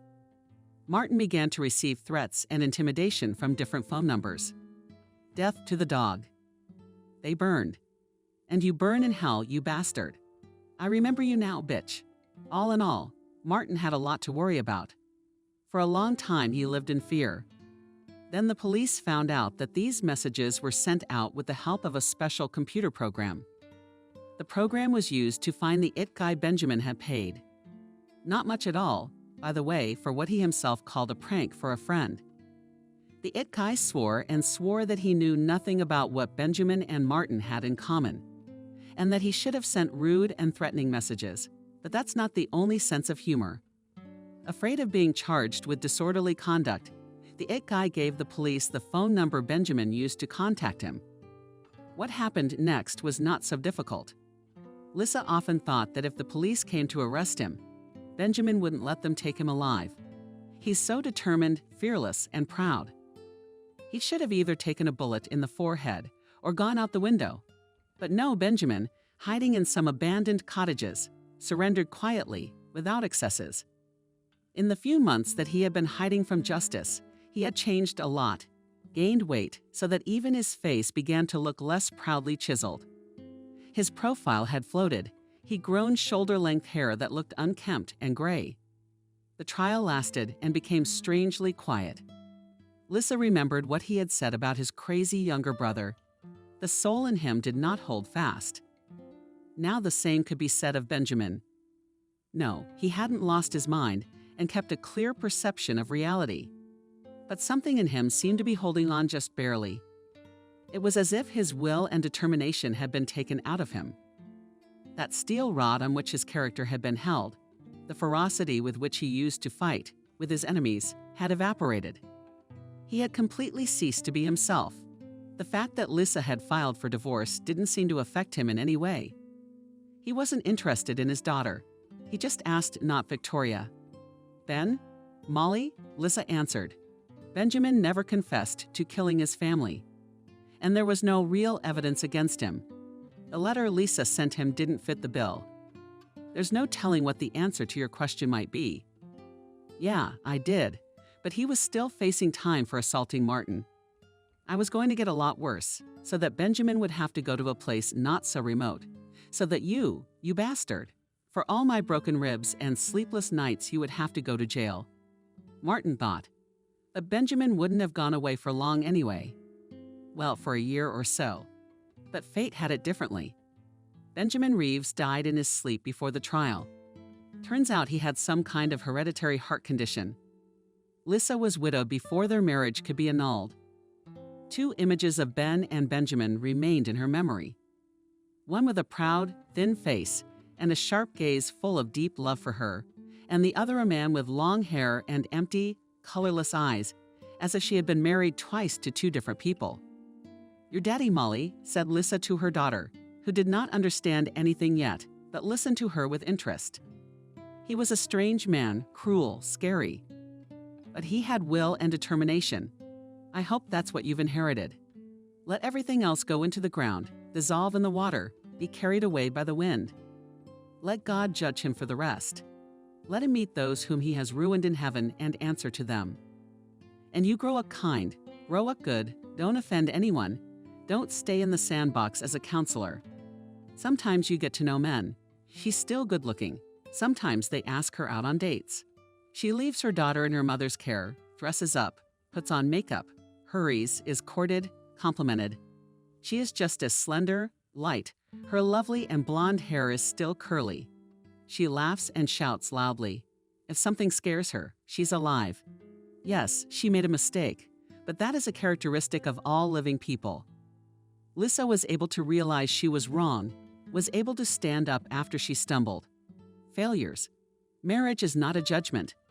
Molly's friend, by the way, gave birth to a daughter and named her Lisa. She and Tom Sawyer are doing well. And Lisa. Sooner or later her heart will melt and let in a new man who will make her happy. That's what her friends, her mom, and her grandmother believe.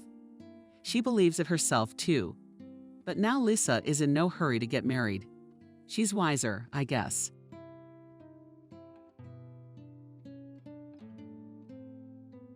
Subscribe and click the bell. Adriana woke up to the alarm clock ringing, jumped up in bed. She had to get up quickly, get her daughter up, put the kettle on, see Christopher off to work.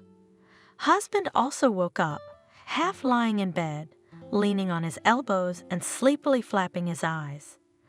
Probably again last night, he went to bed late, played another game.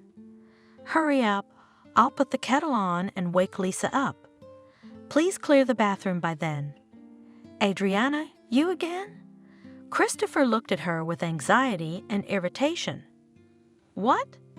The woman didn't understand. It's Saturday. You forgot to turn off the alarm clock again. The man turned on his side and closed his eyes. It's Saturday. That's right. Adriana suddenly remembered vividly how yesterday she had turned off the alarm clock before going to bed, but today it had rung insistently, waking her up at exactly 7 o'clock. What's going on with her? Adriana threw on a robe and walked out of the bedroom, shutting the door behind her. She wouldn't be able to sleep anyway, lying there thinking about what was happening to her. It would be better to watch a movie while everyone was asleep. It would take her mind off her worries. Something strange had been happening to her lately. It's hard to say when the first warning signs appeared, probably 6 months ago or a little earlier. The memory of a young woman who had recently turned only 30 years old suddenly failed. Adriana, now she was forgetting and confusing everything. Maybe it's the maternity leave. They say young moms who haven't worked for a long time start to degenerate. They fixate on the baby and don't notice anything else. Hence the problems. How could it be? The scene of her husband leaving for work in the morning was clearly in front of her eyes. Christopher asked for chicken. At first, such situations were rare. The woman didn't even pay attention to them. Let's think about it. Running in tired, but now it happened several times a day. Adriana did not find things that she thought she had left in certain places, and also lost documents, got confused about events, forgot to do some important things. One time she almost started a fire in the apartment in the first place. She and Christopher and Lisa were going for a walk in the park. Adriana was stewing vegetables and meat for dinner, and she turned off the stove before leaving. The woman remembered the exact moment. She walked over to the cauldron, opened the lid, breathed in the pleasant aroma of the finished dish, and turned the knob on the stove. She also checked that all the switches were facing up. The family went outside. Lisa, riding on her daddy's shoulders, was happy that they were all together. Adriana was in an elevated mood as well. Good thing Christopher had forgotten his cell phone at home and discovered it halfway to the park. The man came back, and there was a fire almost started in the apartment. Turns out Adriana hadn't turned off the stove after all. The water had boiled off, the vegetables and meat were charred, and the cauldron itself was beginning to smoke. Acrid smoke was spreading through the apartment, a pungent odor, and it took a long time to get out of the rooms. Adriana was even afraid to admit to herself that something was wrong with her. No one but Christopher knew about her memory problems. Her husband seemed to be supportive, reassuring, but the woman saw that he was already very annoyed. He urged the wife to see a doctor. Go see a doctor, asked Christopher. Maybe after childbirth, the body has malfunctioned. They'll prescribe some medicine, and that's it. But Adriana was in no hurry to go to the hospital. First, it would mean admitting that she had a problem with her head, and the woman was afraid of that. Secondly, Adriana worked in the police, for the time being as a simple secretary, but after her maternity leave, she was going to get a certified position, where her salary was much higher and she had many benefits. And if the doctor put her on the register, this plan would never come true. All the more so because the strange things happened only in some everyday moments. Adriana's mind was still clear. She'd checked on purpose. The woman perfectly coped with simulators on the internet, solved complex Sudoku, read to her daughter by heart long poems by Tchaikovsky. Recently, however, just the other day, a new frightening symptom was added. If it continues, then all will have to surrender to a specialist because, perhaps, she has a serious disease that makes a person dangerous to themselves and others. Especially Adriana was afraid for her daughter. Little if anything, she is with the baby almost all the time. Christopher often stays late at work, goes on business trips. He is building a career and gives now to this business all his time and energy. The first time it happened was in the evening. Christopher was on the floor with Lisa. They were building a tower of cubes. Adriana was washing the dishes after dinner. An idyllic picture. The whole family together. How rare that is lately.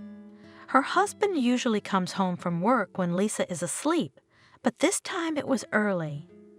Through the noise of the water and the chatter of her husband and daughter, Adriana heard a woman's laughter, turned to Christopher, who was throwing Lisa to the ceiling and catching her. "Did you hear that?" Adriana asked. "What?" Christopher was surprised. It was immediately clear that he had not heard any laughter. Like a woman laughing. "That's Lisa laughing," shrugged his husband. "What woman?" Adriana shrugged. She had heard a woman's laughter, which could not be confused with the laughter of a little girl. A little later, when her daughter was asleep, the laughter came again. This time it was much longer and louder. She and Christopher were watching the evening news in the living room. Adriana glanced at her husband. He was watching the events on the screen as if nothing had happened. Apparently, the laughter could be heard again, only she alone. Adriana did not tell Christopher about what had happened, or he would definitely drag her to the doctor. For the same reason, Adriana had not yet disturbed her twin sister Wendy. For as long as the woman could remember, she had always trusted her with all her secrets.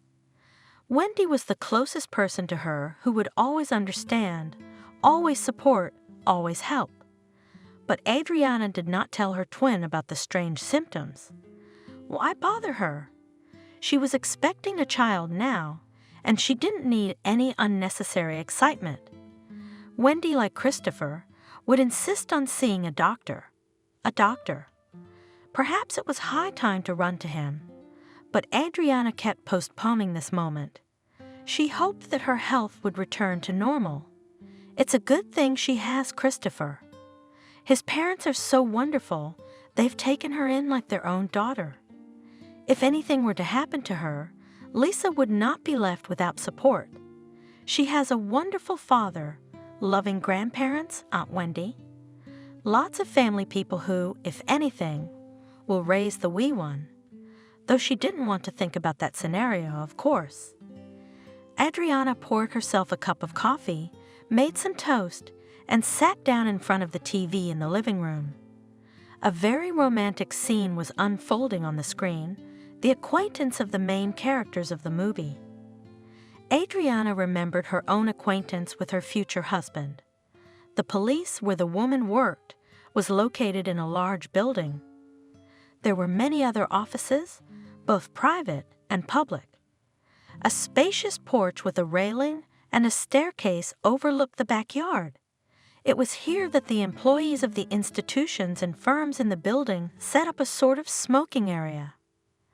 The stairs were constantly crowded with people who had wandered out of their offices for a breath of fresh air, a little distraction, and conversation, most of them smoking.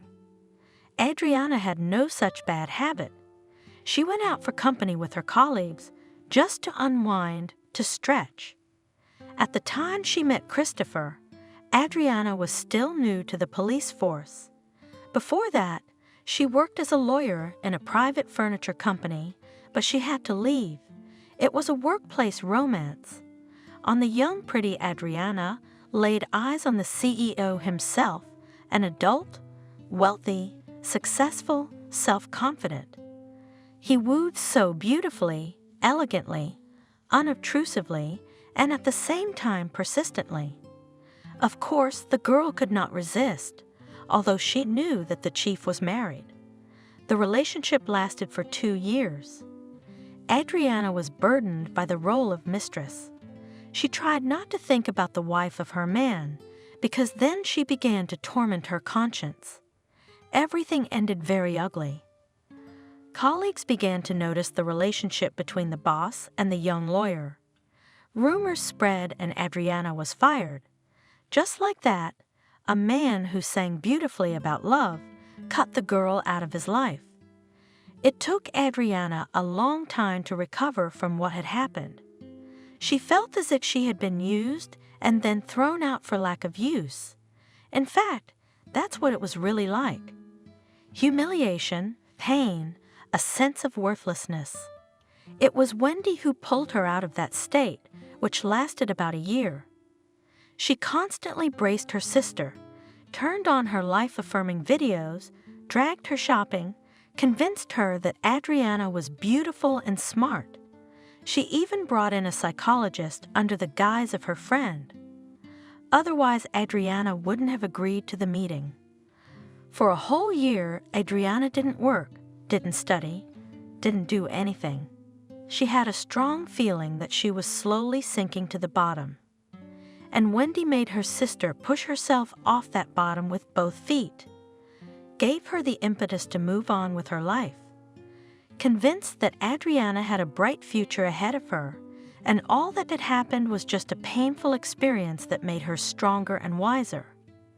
Adriana took herself in hand, tidied up her appearance and head, updated her closet, and got a job as a secretary in the police, in the future to be certified and receive a rank.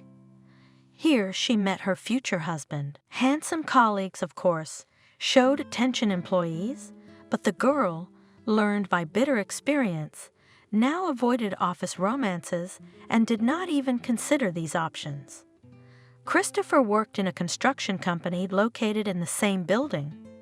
The design of the office and the appearance of its employees said that the firm was succeeding. It was. Adriana often met Christopher in the smoking room. They did not communicate, not even say hello, but the girl caught his interested look, and she liked it very much. Sometimes the young people met eyes and smiled slightly at each other. Christopher was usually not alone, but that day, when the guy still dared to talk to Adriana, his colleagues and friends were not around. Despite her memory problems, Adriana remembered their first conversation very well. Wonderful weather, isn't it? Christopher smiled, coming closer. Adriana was glad that her co-workers had already finished and left. She was alone on the porch precisely because she wanted to enjoy the May Day a little more. Yes, Adriana agreed. The weather is really great, but it's supposed to get colder tomorrow. The weather had been talked about.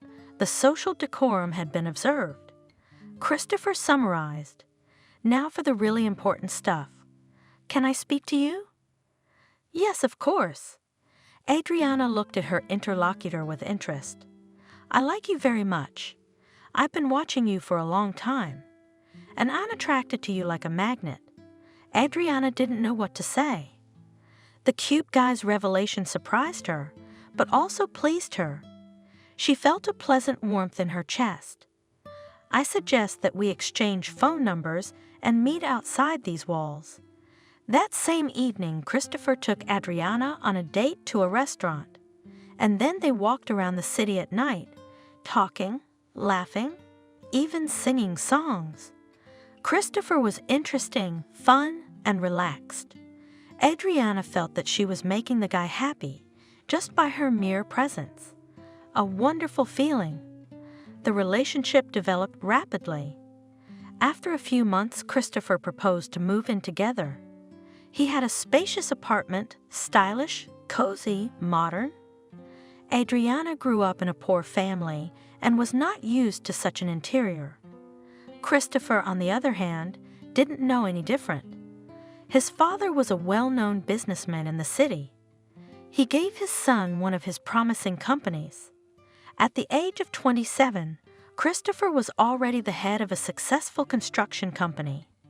With his father's help, of course, but still. It was his parents who gave Christopher the apartment. But I already bought the car myself.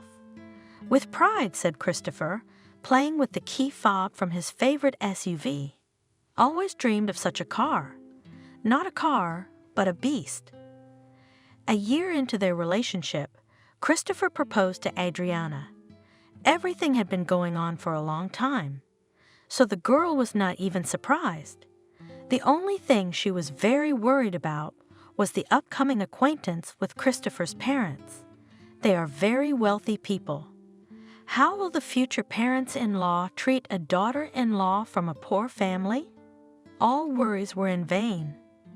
Christina and Benjamin accepted Adriana as their own. Christopher's mother complimented the girl, and his father constantly put the most delicious salads and appetizers on the guests' plate. We are so happy that Christopher finally decided to settle down. Christina confessed, "We wish you happiness. You will have a strong, harmonious family. And if there are any difficulties, we are always there for you. You can count on us." Adriana also liked Christopher's parents very much. They did not correspond to her stereotypes about rich people, behaved very simply, naturally, and sincerely. After the wedding, the newlyweds started to plan a child right away. Adriana wanted to become a mother, and her parents-in-law dreamed of grandchildren. Adriana had no doubt that her son or daughter would have loving and caring grandparents. But time passed, and the cherished pregnancy never came. Christopher seemed to support his wife, but it seemed to Adriana that he himself was not so much dreaming of a baby. "So what? Well, later we'll give birth," carelessly said Christopher. "We are still so young. There is plenty of time." Adriana could not wait calmly for a miracle. She went to doctors, underwent examinations. No abnormalities were found. They advised her to check her husband. But Christopher refused to go to the hospital. "There's nothing wrong with me. Don't make it up." Adriana once shared her misfortune with her mother-in-law. "Is that what it is? And we thought you didn't want children yet." She said, "It's good that you came to me. I know specialists will help." There was so much confidence in Christina's words that Adriana was encouraged. Examinations in private medical centers were strikingly different from visiting the city women's clinic. Modern equipment, polite, attentive staff, stylish, pleasant interiors, and no queues. The doors to Christina opened as if by themselves. She only had to approach the office, and everywhere they were treated as important persons. The problem turned out to be hormones. Adriana took the prescribed medication, and the next month she tearfully admired the 2 stripes on the test. "You see, I told you, everything will be fine," smiled Christopher. "I'm going to be a daddy now. How cool it is." Adriana expected a more emotional reaction from her husband. After all, they were almost 2 years to this happiness. But Christopher had become indifferent lately. He was always absent at work, more often on business trips. All his thoughts were about the firm, Adriana's personal affairs. He was no longer interested, and compliments her, as before, did not shower, but respected, supported in everything helped. Perhaps this is the ideal marriage. Romantic period. Well, it is, of course, a golden time, but it cannot last forever. Now their relationship is moving to a whole new level. They're about to become parents. Unbelievable. Christina and Benjamin, the news of the upcoming addition to the family, was ecstatic. The mother-in-law even wept, and the father-in-law gave his daughter-in-law a car. And me? Jokingly offended Christopher. I was involved too. Then Lisa was born. Christopher was not a very caring father. Her temples rattled. The familiar world was crumbling. Now everything would change, and I didn't want that to happen. Adriana liked her family so much, the world they had both built. But it all seemed to be just an illusion of happiness. Darling, you know we have to be patient. If the girl stays with Adriana, her parents will give them the inheritance, and I'll be left with nothing. It just takes a little time, that's all. You said so yourself, and you were right. What? It's not making any sense. All right, the mistress, The relationship on the side, it's probably a boomerang. I had an affair with the chief when I was younger. I was a mistress. But what does this have to do with Lisa? Why does Christopher call his daughter such a rude name? Girl. And most importantly, what does his parents' inheritance have to do with it? Honey, the plan's working, isn't it? You're so smart. You thought of everything so well. Adriana can't believe herself. I'm going to get her to see a doctor. The official records will be our biggest advantage. We have to be patient a little longer, or we'll ruin everything. It would be a shame, because we're almost there. And Adriana didn't understand. Mistress, plan, almost there. What's going on? A relationship on the side, at least that's understandable. Painful, hurtful, but in principle, the situation is almost standard in the modern world. And she's the first, not the last wife to be so brazenly lied to by her husband. But according to Christopher, it's not just about the relationship on the side. Yeah, it's hard, but Adriana's pretty sure she's lost her mind. We have to think of something else. The laugh tape idea is awesome. I wish you could have seen her face. I had a lot of trouble holding back and pretending there was no laughter. I turned the tape on twice that day, then took a break. I'll try again tomorrow. Then the conversation turned to another topic. Christopher began discussing an upcoming trip with his mistress to the sea, which he was going to present to the family as a business trip. Adriana slipped quietly into the bedroom, opened herself with a blanket, and turned her back to the wall. She had heard enough already. There was no way Christopher would notice her and realize she was aware of it. It turns out Christopher is purposely making her believe that there is something wrong with her head. He needs to make her seem crazy for some reason. Why? He said that the laughter Adriana heard recently was just an audio recording. The husband would turn it on and pretend he didn't hear anything. How did these sounds, which supposedly existed only in her head, frighten Adriana? And everything else? The woman suddenly realized that all the strange things were happening to her when Christopher was around. How had she not noticed it before? To her surprise, Adriana felt relief and even something like joy. Yes, her spouse was clearly up to no good, and she was being tricked. But she's healthy. She's fine. A chill suddenly ran through Adriana's body, even though she was covered with a warm blanket. What if all this overheard conversation was just a figment of her imagination, a sick imagination? How hard it was to figure out. I guess it was impossible to hide what was going on from everyone. I must call Wendy tomorrow. She had always had a sharp mind, and her sister would be sure to help her figure it all out. A couple of minutes later, Christopher returned to the bedroom, carefully lowered himself onto the bed, covered himself with a blanket. Soon his peaceful breathing sounded. His husband quickly fell asleep. But Adriana did not sleep a wink until morning. Heavy thoughts were studying in her head. There were more questions than answers. Christopher woke up from the insistent ringing of the alarm clock. His wife was not in bed. She was busy in the kitchen, preparing breakfast. The man stretched and got up. Soon his life will change for the better, will be carefree and fun, carefree, almost like before in his teenage years. Soon there wouldn't be that boring Adriana around, and there will be another woman living here, someone who's always fun, a celebration person. Emily.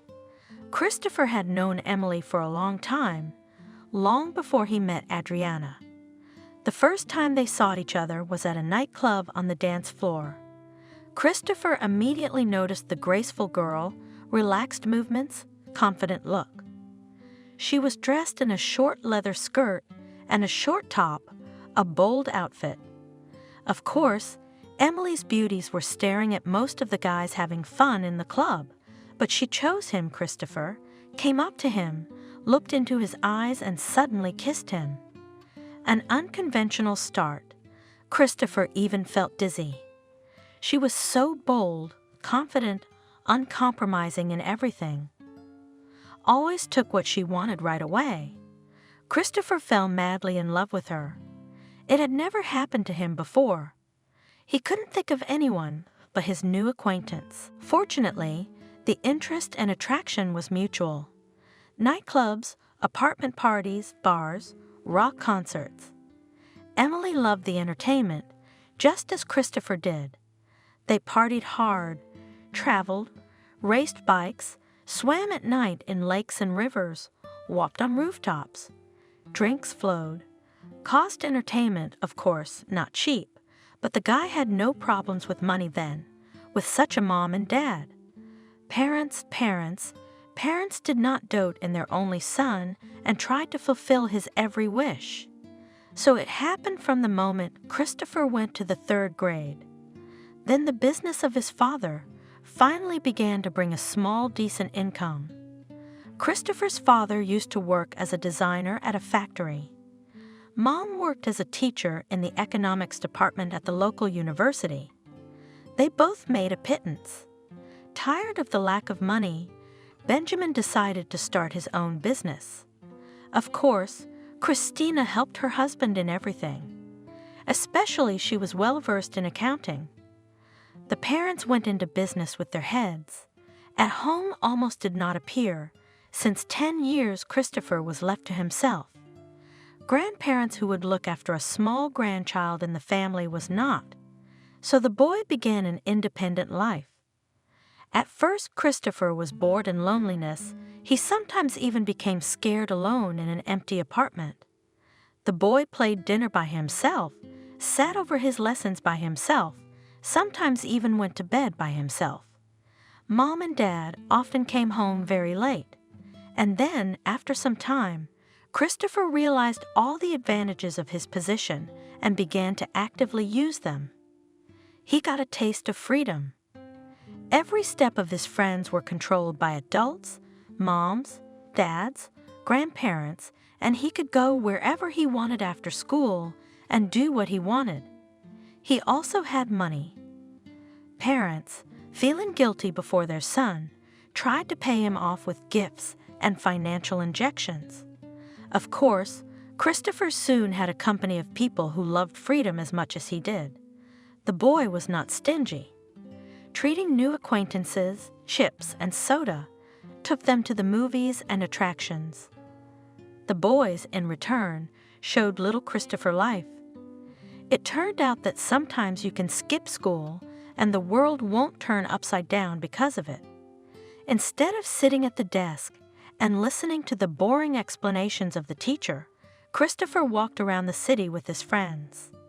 They climbed abandoned buildings, walked at the train station, wandered through the secret corners of the old park. The kids smashed bottles against the fence, burned fires away from human eyes, played with the local dogs, teased the homeless. Oh, what fun it was! Christopher did not even want to remember about his gray, boring life before meeting his buddies. Of course, his parents noticed that their son was changing. His mother tried to take measures, enrolled him in circles and sections to occupy his free time, and once even hired him, already a teenager, a nanny. But Christopher methodically ignored visits to sports clubs and development centers. And he drove the nanny crazy on her first day of work, and the woman absolutely refused to work with him. Nothing, we grew up the same way, waved his father, and he'll be fine, he'll get over it. It's just a period of time, a transitional age. I wasn't a goody-goody either. Even at his young age, the boy realized that both parents thought it was advantageous to think so. They invested so much time and effort in the business that there was no energy left for solving problems with their son, who was fighting off his hands. That's fine. Christopher was quite satisfied with it, and the guy was again left alone for a while. However, they began to give much less money, only for transportation and school lunch. It happened after the father smelled cigarettes from his son. If you start, it will be hard to quit. He warned me. The consequences are terrible, especially for those who start at such an early age. Your body is still forming. I understand that you tried it once out of curiosity, but don't you dare try it again." Christopher nodded his head obediently. He could hardly contain his smile. Tried it once. His father hadn't guessed at all. The teenager had been smoking for a long time. He just did it in the morning so that his parents didn't smell too much and chewed mint gum. This time he ran out of gum, so he got caught, and he always knew where to get money. His parents kept cash in a box on the bookcase. His parents' business was booming. By the time Christopher graduated from high school, it was a mini empire. Branches all over the city, regular customers, a big name, an impeccable reputation. The business was up and running. Parents were finally able to breathe a little. They had free time. They looked at their grown-up son and were horrified. Christopher turned into a careless party boy for whom the norm is to skip a week at school. The guy was kept, not expelled only thanks to the fact that his parents sponsored the institution. On the eve of entering the university, Christopher was not interested in anything but girls, clubs, discos. He socialized with the same as himself, pro-lifers. The guy enjoyed authority among his friends. Of course he did, because he usually sponsored the parties. Christina took her son seriously.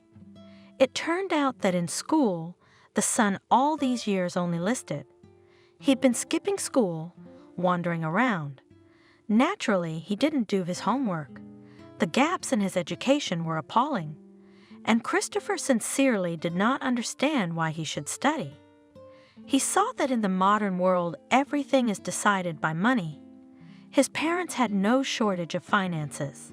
His father will buy him a university diploma and then put in one of their office's director, and Christopher will still think about whether to hire any of these nerdy, excellent students that he has always put as an example. But the mother did not agree with this approach. Parents put the guy, tough conditions, either he plays by their rules or remains without means of subsistence. And he's almost 18, a grown man. They've done their job, nurtured and raised him to adulthood, then the choice is his. Christopher did not take the words of his parents seriously and continued his usual life. He did not want to change anything, and is it possible now? His mother cried, begged him to stop, offered help. His father wrinkled his nose and kept silent, trying to have serious conversations with his son.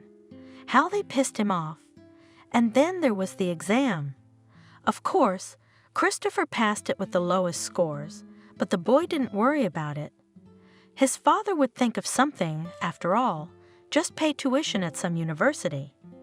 Christopher will be there for 5 years, because in the university is even easier, paid and walk for the next 6 months.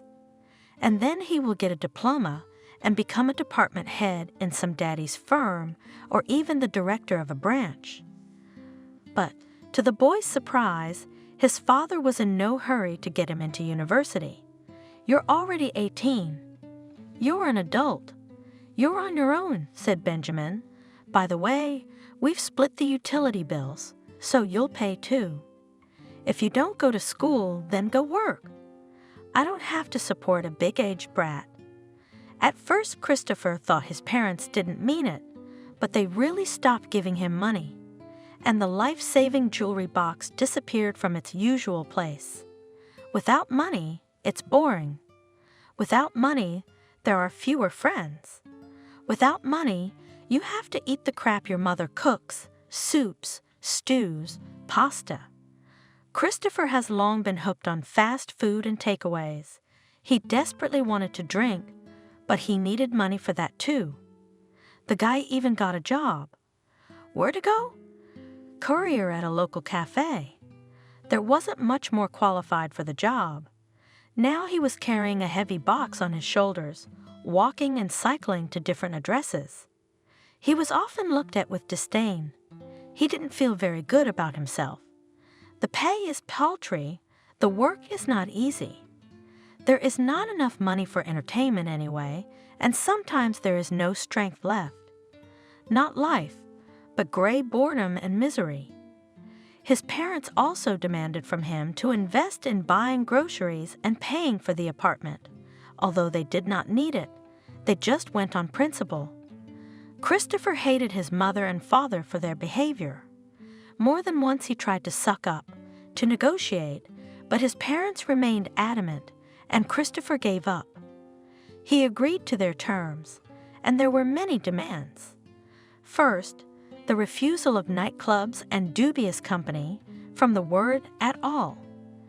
If parents smell Christopher's odor of booze, then immediately put him on the street and let him spin as he wants. Secondly, tutoring.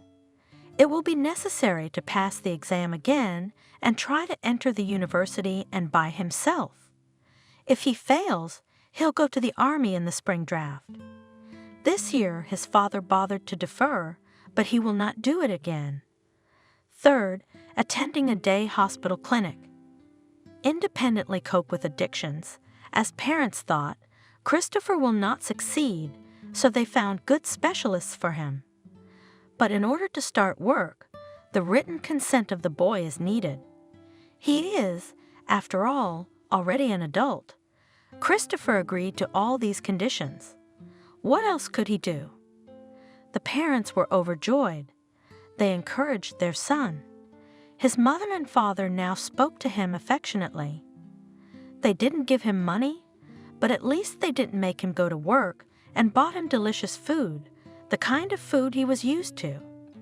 Christopher's days were filled to the brim. He studied a lot with tutors. At first, the idea for 6 months to catch up with the school program seemed crazy. But then the guy realized that the study is given to him relatively easy. Christopher even and a little liked it. And Christopher visited the clinic almost every day. IVs, soul-sleeping conversations, all this dragged and terribly annoying. Instead of the hospital, Christopher would have loved to go to the club with friends. Despite all the efforts of specialists, desperately craved a drink. Outwardly, Christopher became calmer and more compliant. He pretended to accept the rules of the game imposed by his parents, but himself only waited for the moment when they let their guard down to return to the usual way of life. At night, he dreamed of nightclubs and walks with friends. The guy realized all this will come back, you just have to be patient. Of course, the miracle did not happen. Christopher did not pass the exam for high scores, but the result was average, even a little higher, which in his situation looked like a real victory. His father gladly paid for the university tuition and even secretly from his mother sponsored the session. I played the role of a diligent student who simply do not give difficult sciences, and pretended to be an exemplary son, grateful to my parents for their care, for the chance to be in life. It was not easy, but it yielded results. His father gave the guy a car and promised an apartment for successful graduation from university. Mother threw money on the card for expenses, and Christopher Guy slowly returned to the old life. Only did it more carefully now. Parents had nothing against their sons' trips to the dacha, to classmates, or 2-day student hikes. They did not know that Christopher communicates not with these nerds, with whom he was always unbearably bored. He found his old friends. Or rather, they found him when they realized that he was back in the money. Entertainment was back in his life again. Growing up, Christopher was being more careful. He didn't want to arouse the suspicion of his mother and father. And he managed it up to a certain point. By that time, the guy had already graduated from university. He lived in his own apartment, given to him by his father, drove a luxury car, and as expected, worked as director of one of his father's firms. True, all the work was done by the deputy. A smart and responsible guy, James. His father trusted him like himself. asked him to tell Christopher what and how the company is organized. James at first tried to bring information to his new young chief, but then waved his hand and continued to run the branch on his own. Christopher was fine with that, and James was fine with it too. A few merry years flew by. Christopher liked his new life away from his parents.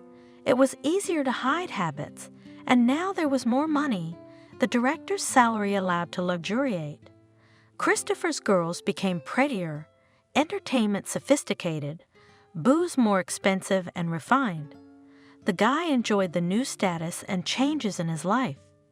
Everything was working out just fine. You just have to be careful not to show up in front of your parents drunk, not to come to work after partying. And then the guy meets her, Emily, and he's gone. Fell in love like a boy. She didn't bother him with attention, didn't threaten him with responsibility. It was Emily who offered the guy an open relationship. Why do we need these stupid restrictions? The girl once said, and if you or I like someone else, why should we hold back? Life is one, we should live it to the fullest, take advantage of the chance. The guy agreed with her 100%. He thought she was the wisest person he knew. Emily did not hide that she was attracted to him, including his money. She liked to drive around the city in a beautiful car and dine in restaurants. But according to the girl herself, much more she loved in Christopher his inner freedom. Not everyone has that. There are probably only a few people like us. We are not limited by stereotypes. It seemed to Christopher that the golden couple would last forever. But his mother had a new condition.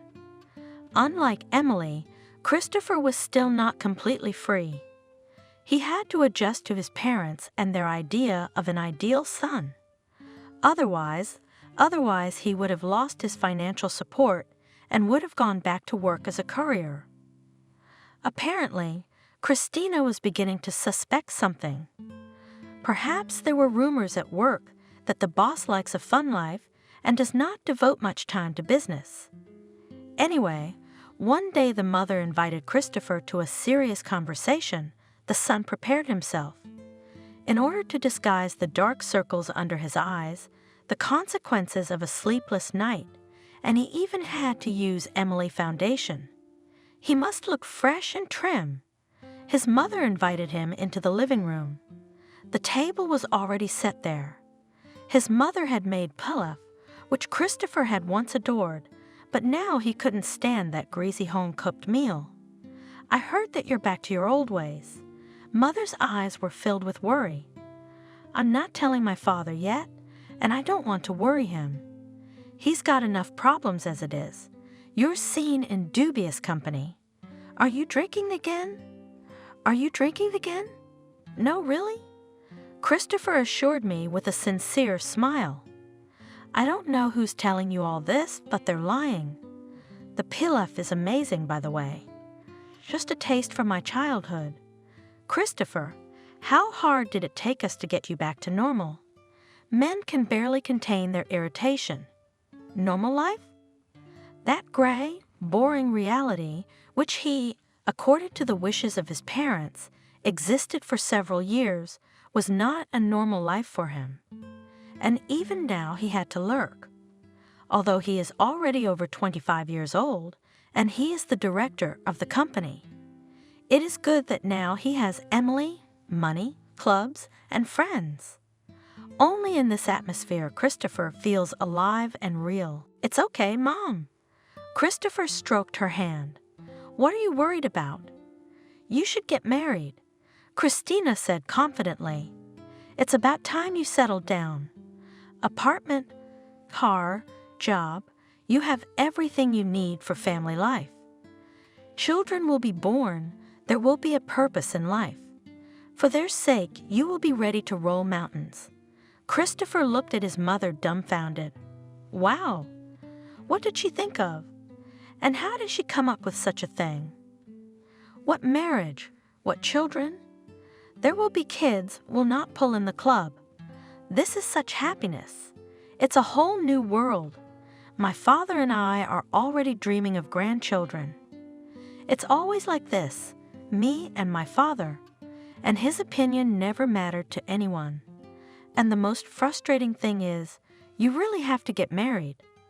Parents had leverage over their wayward son. Very effective leverage, a faucet to shut off the money pipe. Mom, I don't feel ready, Anne. You won't feel ready. It's all your boyfriend's fault and your party life. It's time to settle down. You're all grown up now. If you don't, your father will find out about your outings at work. You think I don't know? Christopher hated his mother at that moment. Can't you get behind your grown-up son and let him live the life he wants? It was as if Christina had read his mind. Of course we can leave things as they are. You'll have your own life, we'll have ours. But just what are you without your father's support? Rude but fair. Of course, without his father's patronage, Christopher will immediately lose his job. He won't be able to pay his rent. He'll sell his car. And then it's back to the dreary, moneyless existence. Been there, done that. He doesn't have the luxury of being who he really is, especially now he has Emily. She likes presents, parties, nice cars.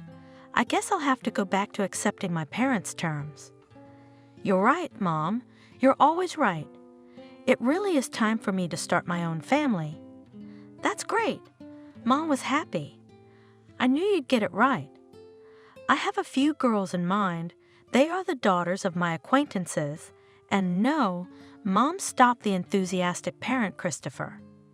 Let me at least make this choice myself, because it's quite something like the old-fashioned turns out. Parents also find a bride for their son. I cannot. Well, all right. Mother agreed easily. Of course, look for a bride yourself. Just don't forget to introduce us before the wedding. Christopher exhaled.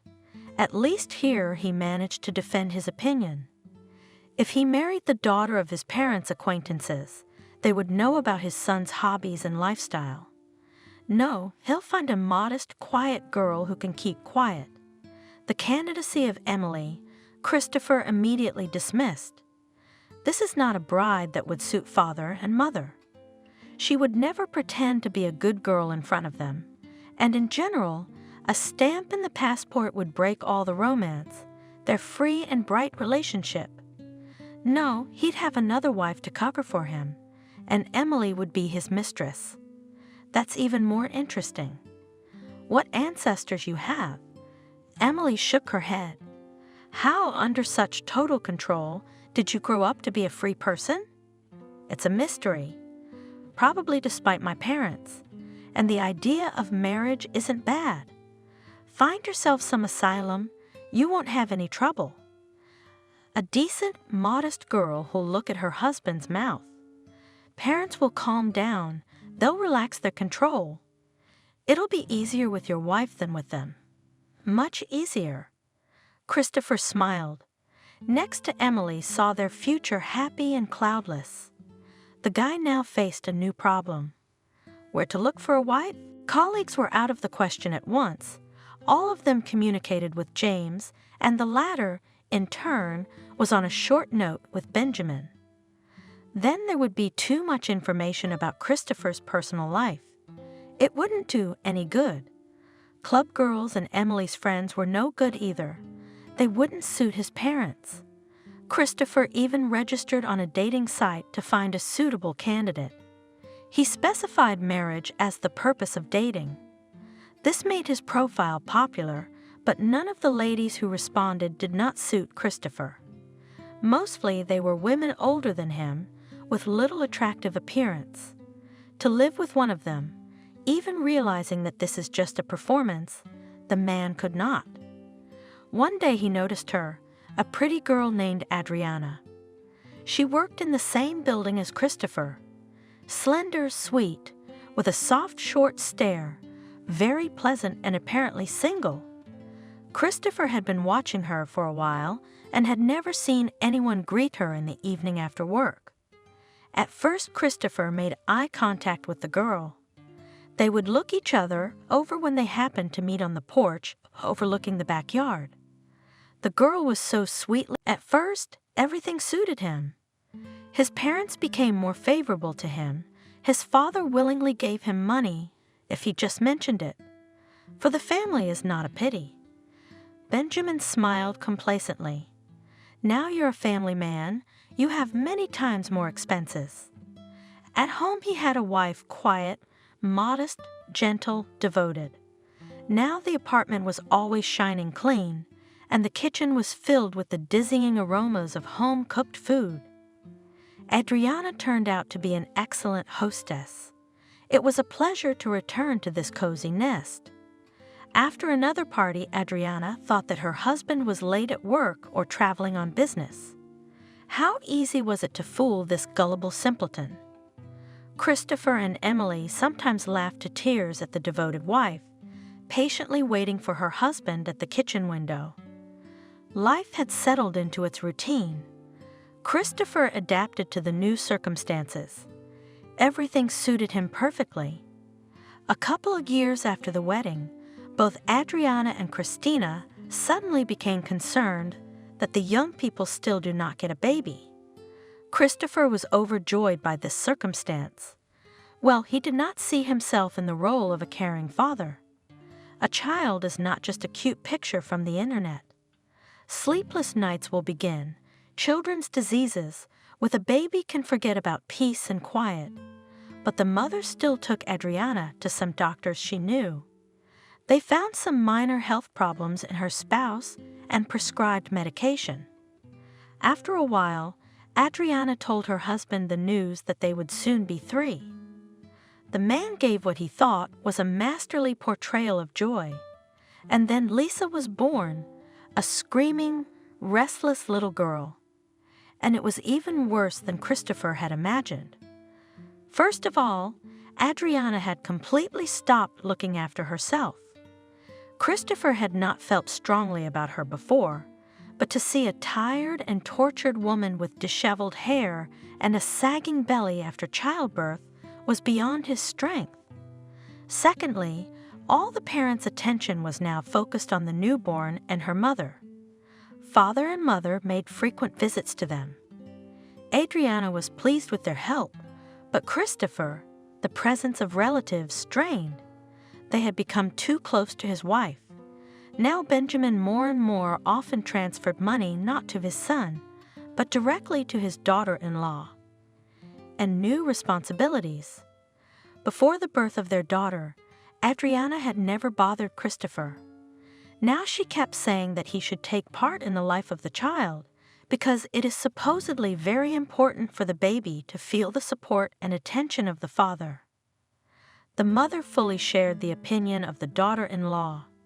Now Christopher had to play not only the role of an exemplary son and husband, but also pretend to be a caring daddy. The man walked around the yard with a stroller, and himself dreamed of being in the apartment which he rented for Emily.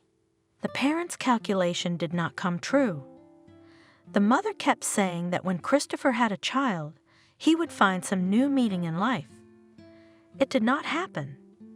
The man's daughter was nothing but annoyance. Lisa was a cute and funny little girl after all, and she looked just like him, Christopher. This life was weighing on the man. He wanted to get a divorce to be more free and happier.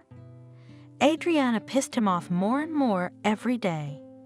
He barely restrained himself not to be rude to her. But if Christopher leaves his family, he will not see the money and support of his father. And without him, he's nothing. Benjamin's right about that. He's not going anywhere. She annoys me. Christopher complained to Emily. He told his wife that he went on another business trip, and he came to his mistress for 3 days to rest his body. Emily suggested that Adriana be presented as an unhealthy woman who could not be trusted with a child. Then no one would accuse Christopher of taking his daughter and leaving a wife who was a danger to him and the baby. Will Adriana be put in a clinic, or will it be some kind of home treatment? Either way, Christopher will get rid of the annoying spouse and won't have to part with all the financial perks from his parents. That's great, of course. Christopher agreed. But what am I going to do with Lisa alone? Do you know how much Adriana takes care of her? I can't do that. You don't have to. Your parents will take care of her. Christina loves her granddaughter. She'll give you a career and she'll devote herself to the girl. You're probably right. That's probably what will happen. But how can I imagine Adriana being insane? She's shallow and naive for her age, but she's not stupid, is she? You're beginning to ask the right questions. Emily said with a smile of a boa constrictor. Her eyes shone like two bright stars, incredibly beautiful, not like the simpleton Adriana. I have a few ideas. It's very simple. Christopher was amazed at Emily's imagination. He'd known her for so many years, but he'd never realized how imaginative she was. A woman like that is better to have as a friend than as an enemy. And she certainly shouldn't be crossed. They began to act with harmless manipulations. When the wife fell asleep, Christopher moved her alarm clock an hour earlier or later. And in the morning, Adriana could not understand how it happened. She remembered exactly that the day before she had set the clock for a different time. Then the requests. Christopher didn't do it every day, otherwise it would look too suspicious, but periodically he asked Adriana to cook one dish for dinner, and in the evening he demanded another. And he would assure her that it was this other dish that he had been talking about in the morning. Christopher discreetly swapped things wife and child, hid Adriana keys and documents, called from her phone to unknown numbers, posted on the page wife strange photos and pictures on her behalf. And once, before the family went for a walk, he turned on the gas burner under a pot of stewed vegetables. Then he came back for his supposedly forgotten cell phone and prevented a fire. The scene was spectacular. The burnt pot, the apartment full of smoke, the bitter odor of burning, which took a long time. The man did as Emily suggested. He recorded on a dictaphone the cheerful, ringing laughter of his mistress, and several times turned it on Adriana. Emily was right. The sounds really frightened her spouse. She became pale and even more anxious. She lost her appetite and slept. Adriana, now restless, jumped up from every rustle. And when Christopher looked through his browser history, he saw that his wife was looking at the websites of doctors in their city. So the ice had broken. Adriana has made up her mind after all. She's choosing a specialist. That's good. The plan is working. There's not much left to do. The next morning, when Christopher left for work, Adriana called Wendy and asked her to come to visit her. Her sister gladly agreed, and by 12 o'clock she was already there. Adriana felt great joy and relief at the sight of her family member. "You are growing." Adriana smiled, pointing with her eyes at her sister's enlarged belly. She was due in a month. Wendy was moving slowly now and a little wobbly. Of course. The guest smilingly stroked her belly and turned to the little man inside it. Soon you will see your mother and aunt." The sisters went into the living room and made themselves cozy in the armchairs.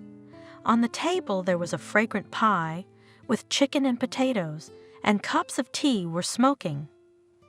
At first the women took a bite, chatting about the most common everyday topics: cold weather, approaching winter. And then Adriana made up her mind. "We need to have a serious talk," she said.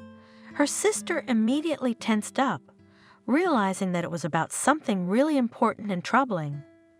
Tell me everything. You know I'm always on your side." And Adriana began to tell her story. Her story, put into words, sounded like the plot of a thriller. Wendy's face grew more and more anxious as Adriana described her symptoms. But when she told about the overheard telephone conversation, Christopher with the mysterious interlocutor, The sister exhaled with relief and even smiled. "It all makes sense," she summarized.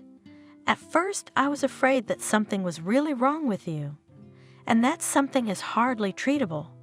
Maybe it is?" Adriana took a sip from the cup. The tea was getting cold. "I'm thinking about that conversation at night. What if I dreamed it too, or even dreamed it? What if I'm going crazy?" "No," Wendy said, "sure. You have a clear mind, coherent speech, and weirdness only happens when your husband is home. He has a mistress who, for some reason, they want to officially declare you insane. I don't know why they would do that.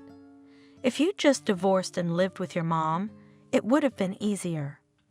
I can't believe that Christopher, that he could do this to me. Why, I always saw some falsity in him, and I even gently tried to tell you about it, but you wouldn't listen, remember?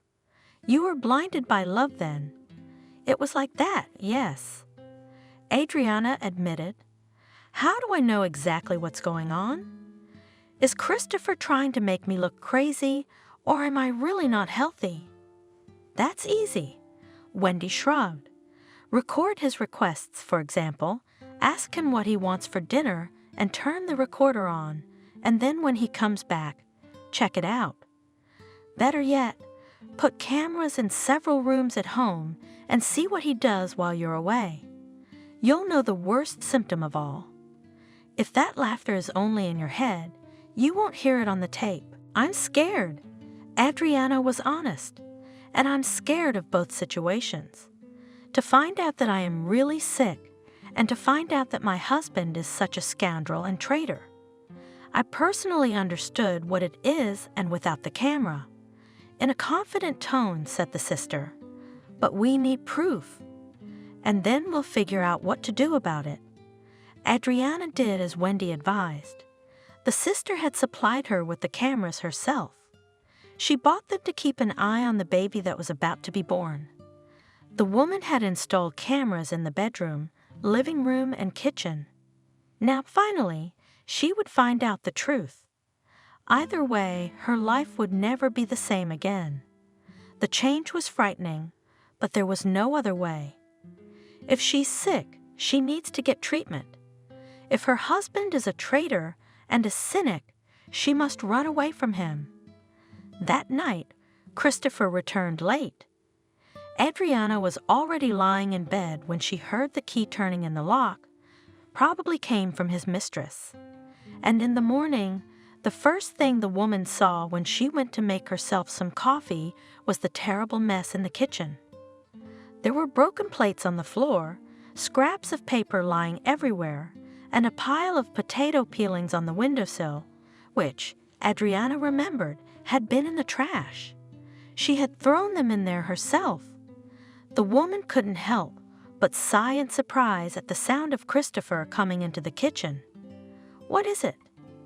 asked the man, amazed, looking at the strange picture. This is what? Is it you again?" "No," Adriana answered confidently. Now she really wanted to see the security camera footage, and that would clear everything up. "But who?" The man looked anxiously into his wife's eyes. "I got home late last night. Everything was fine. You must have been out of sorts again last night. I slept peacefully all night," Adriana said. "Baby, there's something wrong with you lately. There's too much weirdness. Why don't we go to the doctor together? I'll walk you if you're scared, but you have to see a specialist. Please."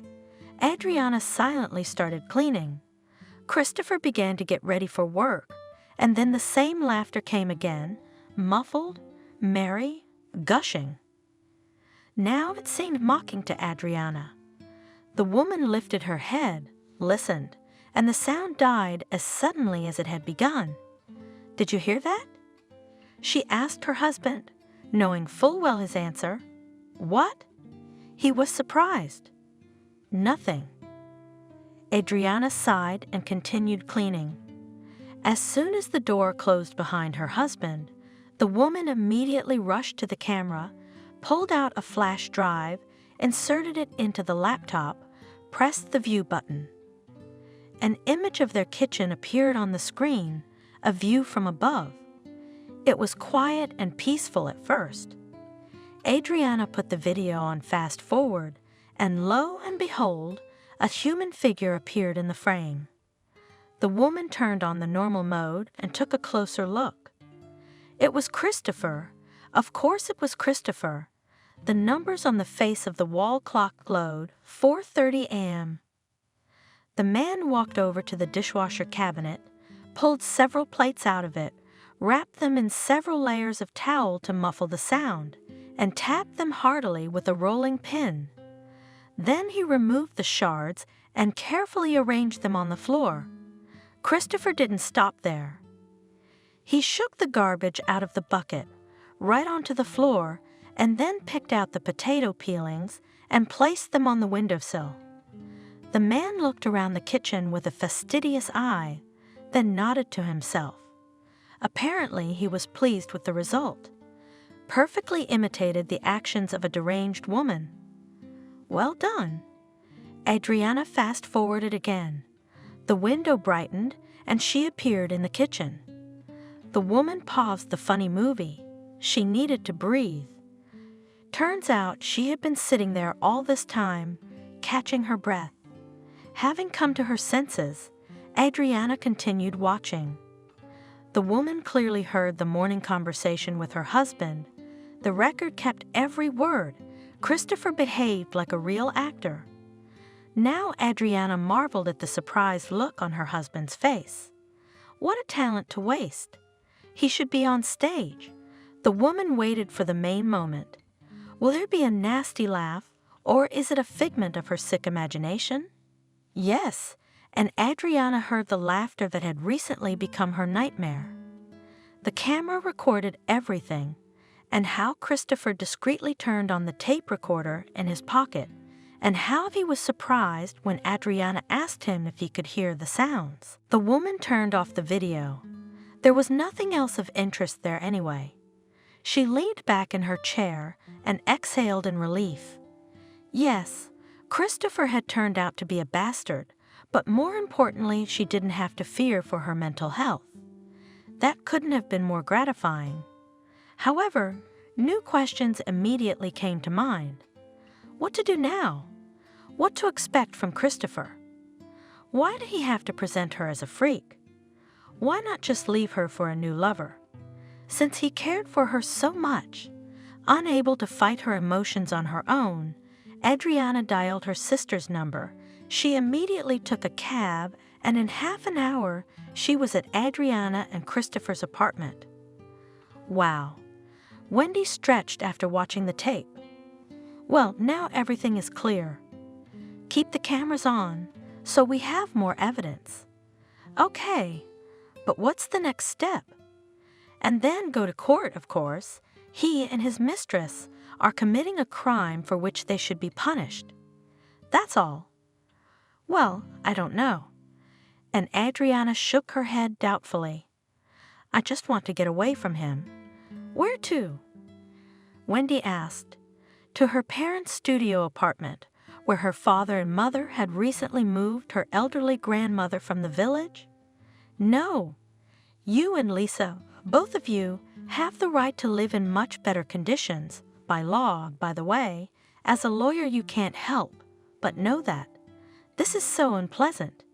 And it'll be even worse when your hubby realizes you're aware of his actions. Get ready. This probably won't end in a day. Too bad you don't have any strong allies. I wish I could help you. What can I? Just moral support. I do have allies. Adriana suddenly had an epiphany. Christopher's parents. I don't know why, but they're always on my side. They're supportive. They give me gifts. They adore Lisa. It's really weird. Usually parents are always on the side of the kids. The in-laws probably know something about their son. You should talk to them. Call, set up an appointment, and make sure you show them the video. Maybe Christopher's parents will shed some light on this story and we will understand why he behaved this way, and not just demand that you divorce as a normal person would do in his place. And Adriana immediately called Christina and asked her to come over. She agreed without question.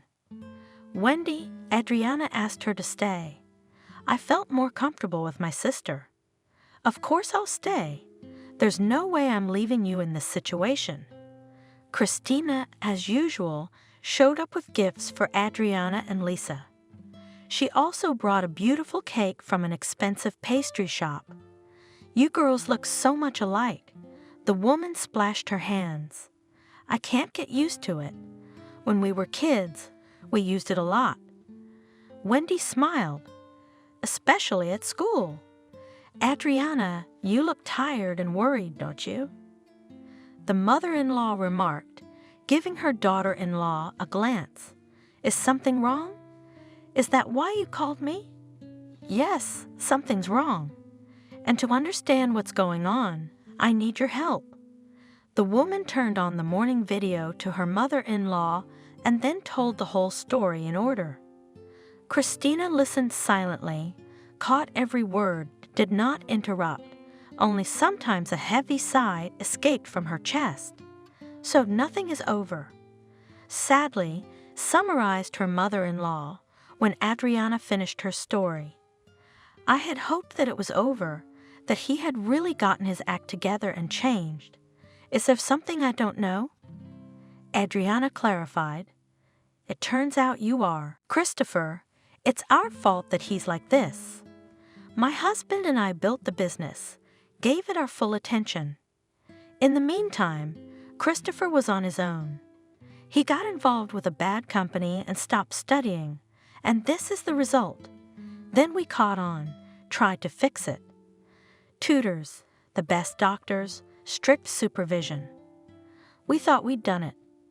He stopped using and didn't see those shady friends anymore, only I always suspected Christopher was faking it. Just chasing the bad thoughts away, convincing myself that everything was fine. Wow! Wendy sighed. And I would never have thought your son had such problems. He does, apparently. I guess life has taught him to be a master of pretense. We threatened to take away Christopher's money and inheritance if he went back to his old ways. Without his father, without his money and his connections, Christopher can't do anything. It's sad to admit, but it's true. So he tries his best, playing the role of a model family man and perfect son. But Christopher has gone too far this time. I still don't get it. Adriana shook her head. If he's such a party animal and a pro-lifer, then why did he marry me? Why would a man like that need marriage and all that responsibility? My bad, Christina confessed. I thought that if my son got married, he would settle down. I also hoped that having a child with him would work a miracle. It would give Christopher an incentive to be better, more reliable, more decent, and change his worldview, but obviously that didn't happen. And yet, Wendy pitched forward, so gripped was she by the whole story. And yet why such an elaborate scheme? Well, he'd had enough of his wife and child. Wouldn't it be easier to just get a divorce and go back to his partying? I've got it all figured out, suddenly Adriana said. Christina and Benjamin set a strict condition for their son, either a normal family life or they deprive him of financial assistance. Am I right? You're right.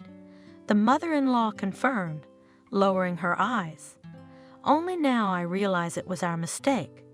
We put a lot of pressure on our son, out of good intentions, of course, but everyone suffered as a result. Christopher knew that all our assets were in Lisa's name. And we also threatened that if he hurt you, we would sign over a lot of things to you and leave him with nothing. That's it. The puzzle is complete. Wendy clapped her hands together. Now it makes sense. So Christopher wanted to make Adriana look crazy so that he could become the sole guardian of your daughter, the heir to your entire fortune. and in doing so, appeared to you as a victim of circumstance. His wife went crazy, poor guy, and now he's a single father suffering for the loss of his beloved.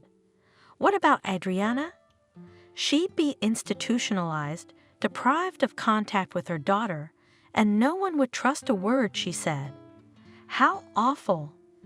Yes, the plan is monstrous. Christina agreed, and especially hard to realize that its initiator, my son.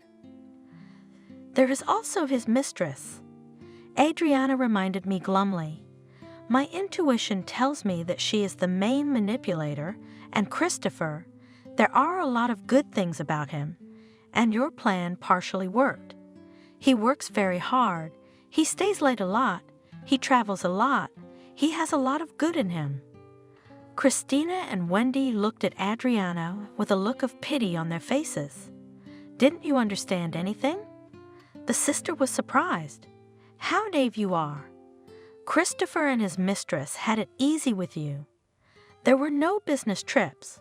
Christina shook her head. Christopher decides nothing at all in the company. Only James always takes care of everything. He goes on business trips if necessary. Christopher used to cover his job so that he could go out to bars and have fun with his friends and his mistress. But I still couldn't believe it. I thought there was a lot of good in Christopher. Adriana clung to her last hope of proving that her marriage wasn't all lies and illusion. Yeah, it doesn't matter. The mother-in-law waved her hand. Now let's decide what to do next. Christopher stood at the door of his parents' apartment. His mother had asked him to come over after work. Strange, of course, but interesting too. Maybe she wants to give him a special anniversary present. Something global, a new apartment, a car, a large sum of money. She thinks he's the perfect son now. He's working hard, raising a daughter. What's not to like? Oh, you look great. Christopher complimented his mother when she opened the door. Light makeup, well-groomed hair, stylish pantsuit. Mom, are we having company? Yes, nodded Christina, letting her son into the house. Come into the living room. Adriana? Wendy? Surprised, Christopher entered the room. You're a father. Why are you here? You're supposed to be in a meeting, aren't you? There are more important things than work, replied Benjamin. It's a pity I realized it too late. Christopher began to suspect something. Everyone was looking at him strangely, as if they knew about his and Emily's plan. But it's impossible, simply impossible. What is the occasion for which we are gathered here? Christopher tried to seem calm and natural. He sat down at the table, opened a bottle of soda, filled a glass. My anniversary is like only a week away. We all know, Christopher. Adriana couldn't take it anymore. You deliberately drove me crazy. Planned and methodical. And we have proof. What? The man couldn't believe his ears. Mom, Dad, what is she saying? Christopher, I saw it with my own eyes. I always knew you were a scoundrel, but I didn't expect this. Benjamin entered the conversation. Did you put the cameras? Christopher asked angrily, glancing at Adriana. What a clever, and pretended to be a simple girl. But you are far away from her. Wendy stood up for her sister. It's all your fault, shouted Christopher, looking at his parents. Christina shrank from his words, and Benjamin calmly looked into his son's eyes. You left me alone when I needed your support so much. You were only interested in business, and then you realized you started to control me, you completely deprived me of my freedom, and you still pressurize me. We won't do it again, son. Benjamin said quietly. We won't push you anymore. You're right. Now you are completely free, and you will make your own way in this life. You'll start earning your own bread. It's about time you did. What do you mean? Christopher asked anxiously, looking at his father. A small studio apartment and an SUV, so be it, keep it, but do not count on the rest for more. From now on, you're not on your own, flying free. And you don't work at my construction firm anymore. James is in charge there. I don't need employees like you. Try your luck elsewhere. All our assets are in Lisa's name, you know that. Christina continued. Your family apartment belongs to Adriana now. She has to raise her daughter somewhere. So we've already packed your stuff. You just need to hire a cab to move it all to your small apartment on the outskirts of the city. By the way, it's our anniversary present to you. Remember when we bought it a year ago? It's a generous gift. I don't think everyone gets such a head start in life. Use it wisely.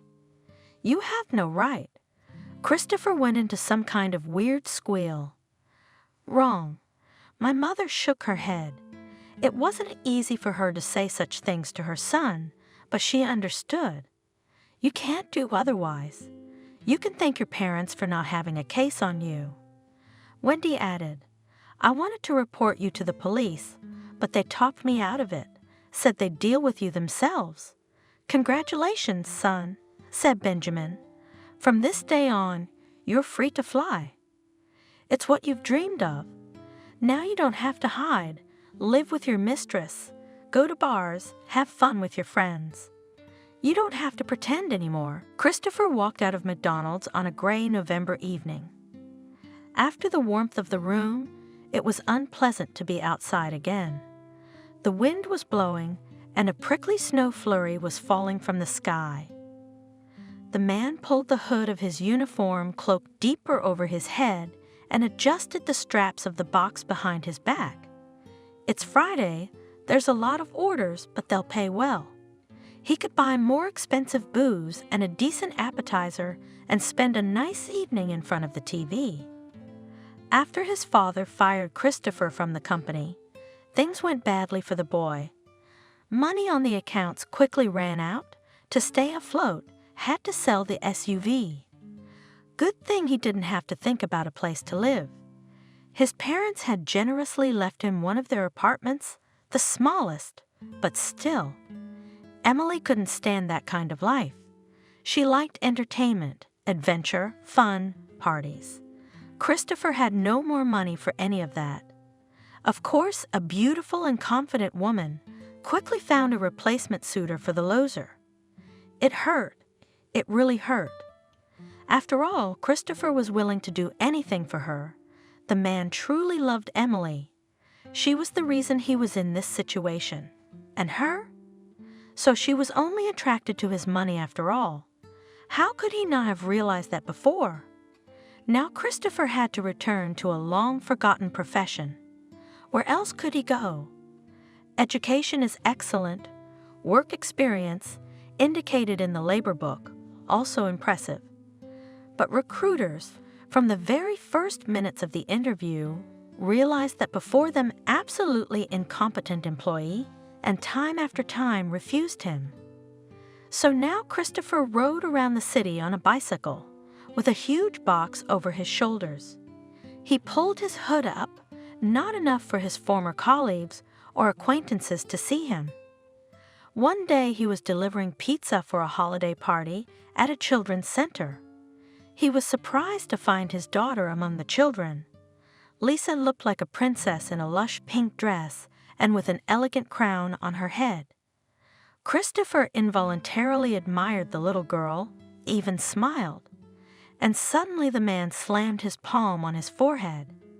How could he forget that today was his daughter's birthday, and he even felt a little ashamed. And then Christopher noticed Adriana. Beautiful, slim, spectacular, and very happy.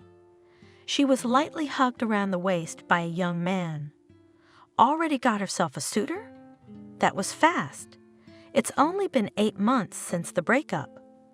Lisa must think of this man as her father.